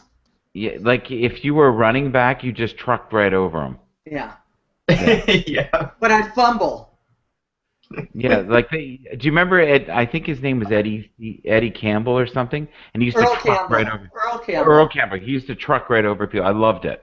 I That's what he just move out did of the there. way. I wouldn't be trumped over. You know? Well, Yeah. after the first time, you just learn to move out of the way. He's going. Railroad. So All right, brother, I'm going to slow down now, I promise. Oh Thank man. you for making me aware of it. But I was saying something before you trucked over me. Well, I only did it because out of empathy for the glory and the wonder of Yuri. Oh. See, we're all about the glory and the wonder. Oh. So what I was going to say is, what I'm enjoying about this is that I'm actually kind of funny right now. Well, you are. You To are. yourself. But, In a painful kind of way, maybe. yeah, but you know what? I think the audience would enjoy you. They would. They would be able to connect with you. But nobody would admit that they like it. Yeah, they would. But they No, would they wouldn't. probably wonder if you were being chemically enhanced right now. Yeah. Right? Are you? I'm not. No, I don't. Well, I don't care. I took some Adderall, but that doesn't really. Yeah, I guess that sort wouldn't of. that wouldn't do anything to you. Well, Would it won't it? make me high. Oh, yes, it does. It Would it? slows me down. Yeah. If I'm not tired and I take Adderall, it'll put me in a great, very constructive, productive frame of mind. Yeah, I don't feel like we're staying on topic though. Like. All with right, the so I'm going to shut up. I'm going to go, actually. 'Cause That's I your got to go own to fault, sleep. Michael. There you go. What's that? It's your own fault. Yeah, but you say that every time I come on. Like I stir the pot, you know. That's who I am. Do we want to talk more about this synesthesia? No, but I wanted to ask you. So, Michael, you're in tune with this energy. Yes. That all your life, and you have been. Yes. Yes. So can you sense the energy? All the time. People. All the time. Yes. Visually. Many ways. How do you sense it? I can't fully explain it, and I know that sounds airy-fairy, but Sounds woo. it is very woo. But but even with you right now, you're here, but you're not here. And what I mean by that is your mind is somewhere else. You're thinking about other things, different things within your own life that you're sorting out, but you're here, and this is more of like a distraction. But isn't that You very find comfort. general term, Michael? I mean, No, I'm just thinking reading. of things all the time. Other things are going on in my mind as I'm in the chat. You know, I mean, isn't that very general? I was getting something from Yuri here, but that's okay. Yeah, and it is general. You're right. It is general, but I get from him that. Right. I was fixing a tool there for a couple hours. No, beyond that. Beyond that, just stuff within your own life that you're sorting out. Who isn't There's though? always stuff to sort out. Whew. You know what, John? There are people that I know in my own life that they don't sort stuff out. They completely live in the moment. They're like almost like a child, and with that, they're happier than the average person. They don't get tortured. Like one of my daughters, she lives completely in the moment all the time. She doesn't worry about tomorrow. She is in the next 20 seconds, and people love her because of that. But Yuri and I, our energies are similar, and Brother John, you and I are similar too. But Yuri is more of my tortured side a little bit, and I have a tortured side. Yeah, that's good. God, I think I'm everybody's tortured side. You're my tortured side, and I'm like tortured. Pretty But it works. But it works. But it works. You're like the next level of torture, exponential. Yeah, but some people live in a state of joy all the time, or you get what I call like pleasure seekers. They're always in pursuit of the next thing, you know, the next high, the next drink, the next concert. You know, they live in that. Where, you know, the deep thinkers that we have in here, we tend to be a little bit tortured. Yeah. And that's But where a lot of our humor comes from. Oh yeah, like even if you look at Robin Williams, right? Yeah, sure. Robin Williams was brilliant, right? But that was one tortured dude. and you could That, see it. You could always see it in his but intensity. but it resonated out of him, and he was so interesting, especially when he was on drugs, that you could not watch him. Like I can remember there was a couple concerts that I'd seen him, and he was sweating profusely, Yeah, like just buckets of water. Radio City Music Hall. Yeah, and you could tell that he was under the influence of something, but it was magical, right? And most of the music that I love from the '70s, all those bands were on stuff. But I think you tap into different resources of your brain, right? There's other levels of creativity that you awaken when you're on those drugs. Oh yeah. I do not regret smoking a lot of pot when I did, because it has probably helped me to be a much more abstract thinker, probably a more considerate person, probably more prepared to handle unique situations and solve problems. And I felt pleasure. And I don't anymore, not since 1991. You don't feel pleasure anymore? No, I don't smoke. I don't do any drugs or drink. Adderall is just it's not a drug. It's just methamphetamine. Well, it is a drug, but it's not like a recreational drug. Yeah, it is. Well, for some people it is. I mean, for me, Give me a bottle of Adderall. I'm having fun for a month. But you know what? Adderall for me is like helping me be in control. When I don't take Adderall, I'm this way, and I think even worse because I'm in a bad mood at the same time. But did they ever put you on Stratira? I think I said that right. Have you ever been on? You did say it right. Yeah, but I didn't like it. It didn't work for me very well. Well, Butrin. This is the only one that's worked for me. Yeah, I used. What are these drugs used for? They're. ADHD? Can I say? Can I Go say? ahead. Yeah. Can I say? Yeah, they're the mood modifiers. Well, it's also for focus. I have terrible ADHD. Yeah, I wouldn't have known. Really? I hide it really well, don't I? Yeah, I noticed. But I used to Shut support. up, John. I used to support high needs children, and they were on those drugs. That's how I know. Are they overprescribed? Probably. Yeah, and I think a lot of children don't need them. I agree. And I think what it they is. need to meditate is what they need. Yeah, I don't think that's within the realm of a child. Well, it could be in a classroom though environment if everybody does it at the same time. Kevin, I'm going to go back to school to teach special education, and I want to bring on mindfulness stuff. I just want Kevin's opinion on something. Kevin? He's listening. Yeah, what's up? Yeah, he's still there. Do you think children nowadays are prescribed mood-modifying drugs too much? I would like your spin on that. I'm reluctant to answer that question because I feel that when the answer is yes, it is used to just discount all psychiatry. Good for you, man. Perfect. So to answer your question more specifically, yes and no. I mean, we live in a time when, yes, there is definitely problems with medicine in general, and there are people who are overprescribed. That's a sort of side effect of modern psychiatry. But there are a lot of things that go into that. Both doctors who are underqualified, doctors who jump the gun too much, but it's also having to do with culture. The sort of expectation of instant result, the sort of expectation that any kind of pain or suffering or any kind of emotional issue is inherently psychiatric. Hence the reason why depression is the most overinflated of the disorders, when general population of almost all psychiatric disorders of any type that I could mention to you is usually around 1%. Yet there's this seeming just huge amount, excess of 10 or 15%. Some estimates have even said 20% of the population is depressed.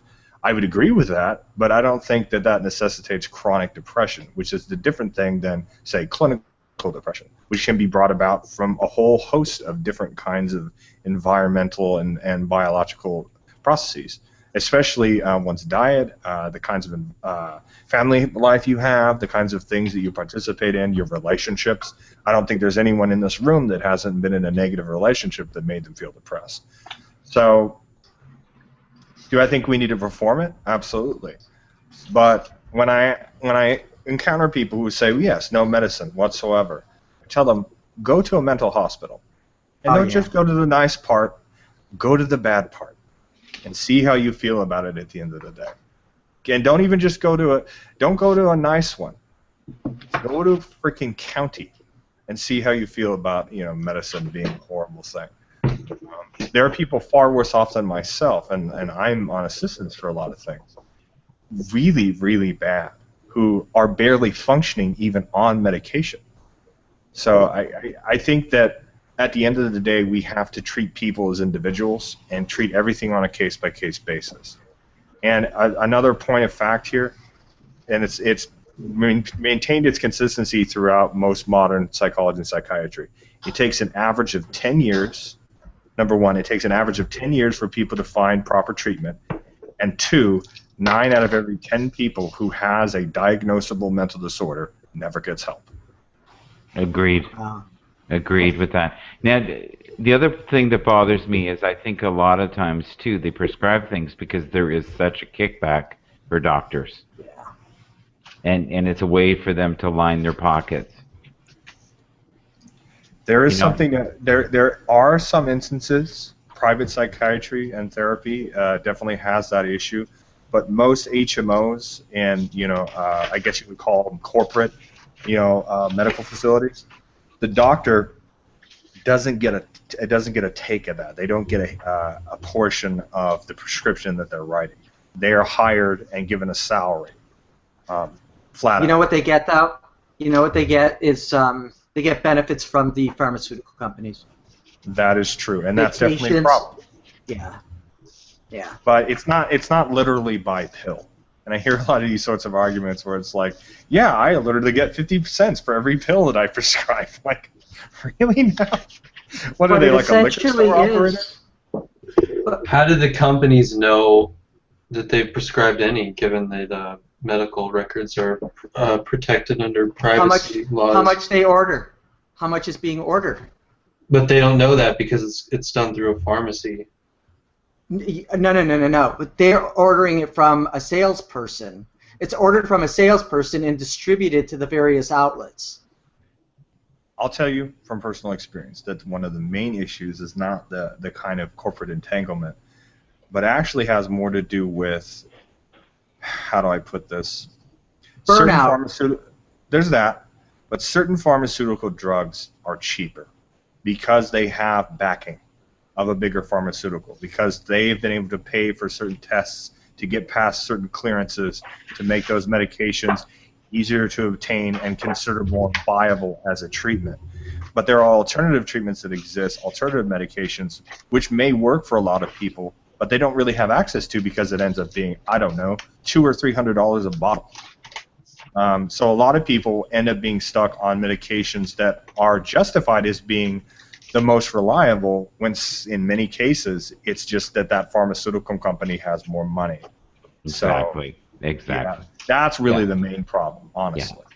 Yeah. And that's why you see some people on drugs they shouldn't be on. Yeah, and it's not, it isn't the perfect fit, but it is in some way benefiting someone. Yeah. Absolutely. Like, okay, lithium is the cheapest. You can get that thing literally by the box. It's ridiculous how much of that you can get. But certain HMOs won't necessarily cover carbamazepine or Depakote, for instance, or I mean, there's all sorts of different anticonvulsants that are out there just to use as mood stabilizers. Not to mention a whole host of different kinds of antipsychotics. With attention disorders, most people start with Ritalin because it's the most common, but there are alternatives, ones that are less harsh, ones that are have less side effects, those sorts of things. Not to mention there are certain drugs that were pushed into release well before they realized what certain side effects were. Zyprexa is a perfect example of horrible atypical antipsychotic. I hated it. Whereas, Hated it. where a low dose of, pretty much any of the other antipsychotics is far more effective. They almost always, in my experience, the only time they bring out Zyprexa is usually when an adolescent or a young adult is incredibly aggressive, like out of control aggressive, because the side effects of long-term use of Zyprexa are so heavy. No pun intended. How about Paxil? Oh yeah, I was going to say that. See, that's a difficult thing because SSRIs have been given sort of a bad rap because people have concluded that people who have been on it doing certain things like, I went crazy because I was on Paxil, I went crazy because I was on Prozac, and I don't think that we've been able to really concisely determine that it was the main cause. However, there are some things to suggest that certain SSRIs, given certain circumstances, and most especially if the individual doesn't have the kind of chemical imbalance that would necessitate it, that it can cause inverse responses, that instead of calming down and creating more euphoria, that it ends up creating dysphoria, and the person ends up becoming more depressed and suicidal. The other thing it is a very real side effect. The other thing I noticed too, supporting especially young children, is the drugs sometimes would work for a while, and then say 6 months, 8 months later, it wouldn't work anymore, or Sure. it wouldn't be as effective. It was almost like the body had assimilated the drug, and That's and the other exactly thing, what it is. It's But- not that. Well, it's that there's no there may not be counseling going on at the same time. They may not be solving the problems. What an SSRI often does is it allows someone to feel undepressed so that they can actually function and address their issues. And the other thing is go ahead, Kevin. No, that's absolutely right. Just to kind of reinforce those aspects and correlations, medication, especially psychiatric medication, is designed with the chief result of controlling symptoms. That's all it's there for, to get a person from a point of maladaptation to adaptation. And any psychiatrist, any good, legitimate psychiatrist, is a less is more psychiatrist, in the sense of they will only prescribe as many or as much dose of one medication or 3 medications or whatever the case may be as is necessary to properly curb those. But in combination with those medications, there is obviously the dual aspect. You have to have a therapist with a psychiatrist or you're just wasting your time. And 2, you need to look at your emotional state, your behavior, hence why CBT is an excellent adjunct to psychiatric and psychotherapy treatments. I mentioned diet, I believe. I don't know if I did. Diet is huge. Diet is a huge Exercise. Diet, exercise, and your behavioral aspects, and also your relational aspects. What kind of interpersonal relationships are you in currently? Are you in a bad relationship? Are you in a codependent relationship? Especially with depressives, that's a particular issue that commonly comes up with us. And when you're dealing with personality disorders, it's even worse. It's even more common, especially with borderlines and narcissists. But that's another topic for another aspect, because let's put it this way. Personality disorders are the most difficult to treat, and they take the longest to have any sort of effect. Though I will say, if any effect. Go ahead. See, here's the thing that bothers me most about drugs, okay? I've had some friends that have been on Paxil for years and years and years, and they are remotely the people I knew 10, 20 years ago. It almost like completely fries the receptors of the brain. And my one buddy... Were they seeing therapists? Yes. But my one friend was... Regularly. Was brilliant. Brilliant. And he is not anymore. But maybe it may not be the Paxil though. I mean, it could be a factor in conjunction with other factors. That's the other thing about various psychiatric conditions. is that very often we have a blend of several, and they become intertwined, and there's so many factors involved and so many triggers or whatever the case may be. We respond to so many things internally and externally that I think it's hard to really be able to put your thumb on exactly what's going on. Thank you for feeling safe. You know what I mean by that? Yeah. Thank you. Thanks for recognizing that. That's very cool of you. I would argue, and many psychiatrists I've spoken to would argue this, that too many medications are just as bad as not enough. It's a balancing act. Yeah, but isn't there side effects with each and every medication you take? There's side effects with a diet. Oh, there's truth in that. And exercise. Yeah, see, I've never ever been on any form of drugs. Well, that's a lie. I've done marijuana, things like that, but I've never been on drugs. Yeah, never in my entire life, and feel so blessed not to have gone through that, but have people who are within my inner circle, people I love, and who are and have been, and they're not the same people. I miss my old friends. So you're equating doing drugs with addiction to drugs. There's a big difference. No, no. Deterioration, cognitive deterioration. So I'm if you prescribed drugs. He's talking about things like tardive dyskinesia, which is a physiological side effect. You have people who have reduced libido. Sometimes they have short-term memory loss. Sometimes, a lot of times, habitual users of, well, I don't want to say habitual, but long-term users of high amounts of antipsychotics usually have a twitch. A lot of times, blinking is a common. Yeah, I understand. So you're talking about chronic use. These people are on for years and years. There's different levels. Once again, with a lot of this stuff. Plus, our physiologies change over time. Yes, they do. And that's the reason that they take the drugs. Yeah, absolutely. But I wonder how many kids, though, shouldn't have taken the drugs, ended up on the drugs. That's not for you to wonder. I'm going to play devil's advocate with you, Mike. I started taking Adderall. I took Ritalin a long, long time ago, when I was like 15. Okay, and you said you're 50. Yeah, so it's been 35 years on and off of various medications. So you know firsthand what we're talking about. Well, but I don't identify with what you are describing as far as myself.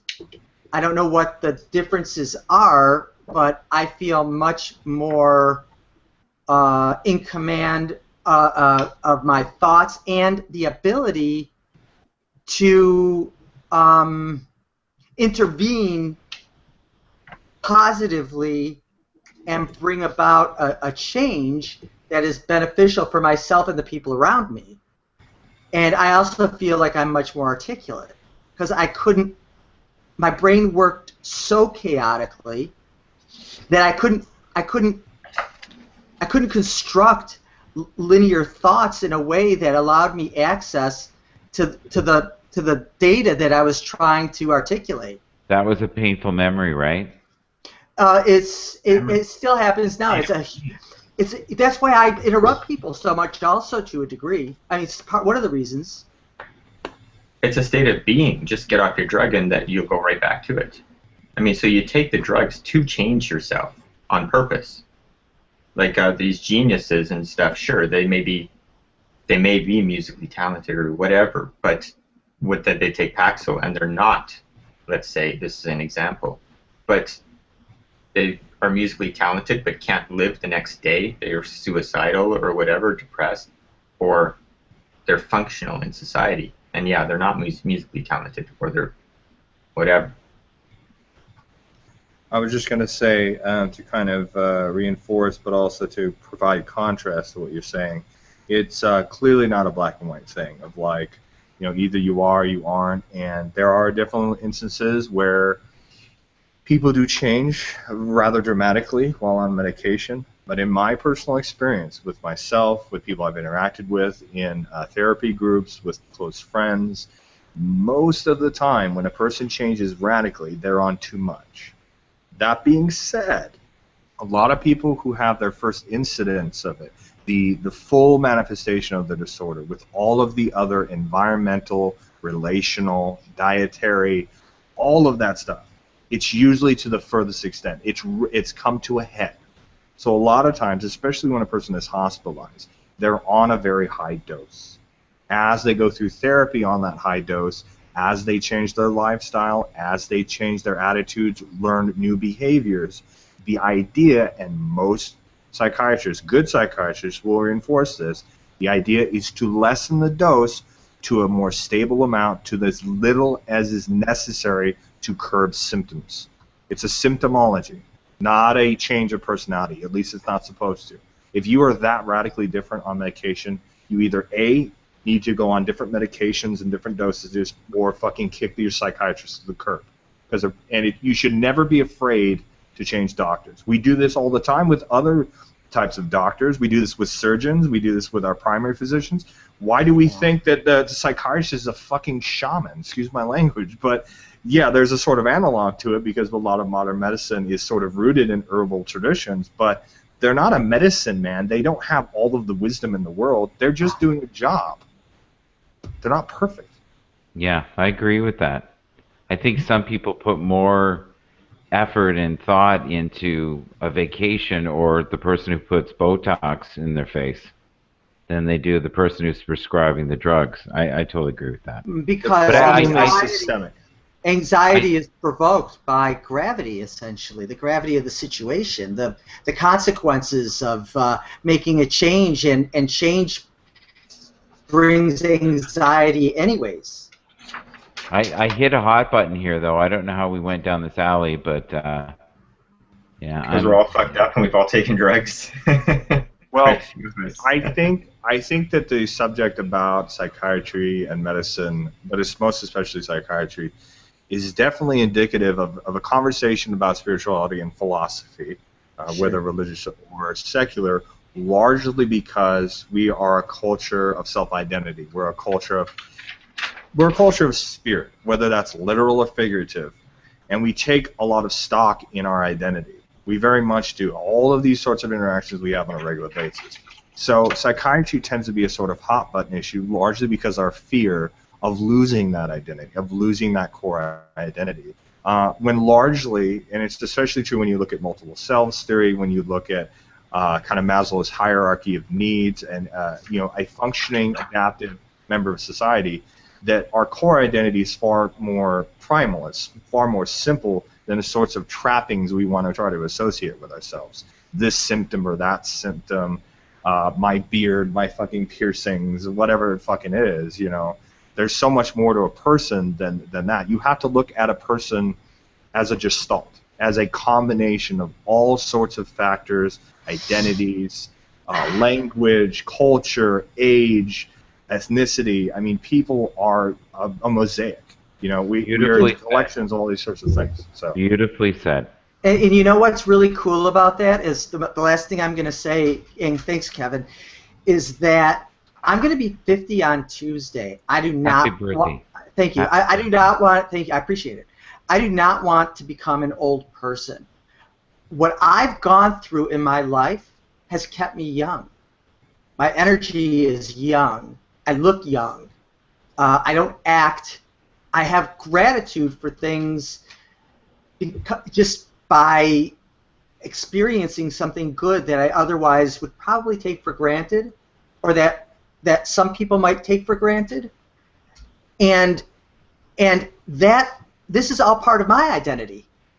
Part of my identity is the suffering and the struggle, and knowing that I'll never give up. I'll never stop fighting. But that is a common thread with all of us in here, though. We've all had that suffering. We connect on that. It's part of the human quality. It's part of the human quality, and some people take it for granted, and some people intellectualize it, and some people do everything, but they're able to Yeah. bury it. Some people try to avoid it, but you need it. Yep. But it feels really good to be able to talk about it in here, and I think that what really promotes this kind of a conversation is the curiosity and the exchange of ideas without Judgment. completely. Right. And Feeling I just safe. Feeling safe. That's what it's about. Brother John makes you feel safe. It's like a warm hug on a cold night. I There you go. appreciate that. Thank you. There Well, you go. with that, we have been going live for a good 3.5 hours, and that last little bit was good though, John. yeah. So with that, I'm getting a little tired, so I'm gonna just stop the broadcast here. Let it go off air. We'll continue the conversation. I might fall asleep on you, I don't know, but I really appreciate everybody coming in the room and sharing. Boy, Mike held on for a But long there- time with 2 strikes on him. Yeah. But Yes, see, he the did. love will elevate, and there's always forgiveness, right? Right. So I just want to thank everybody. Thanks for coming, and everyone who's listening to the broadcast. Thanks for stopping by. Leave your comments down there, and I really Till enjoyed next this time. a lot, you guys. Really.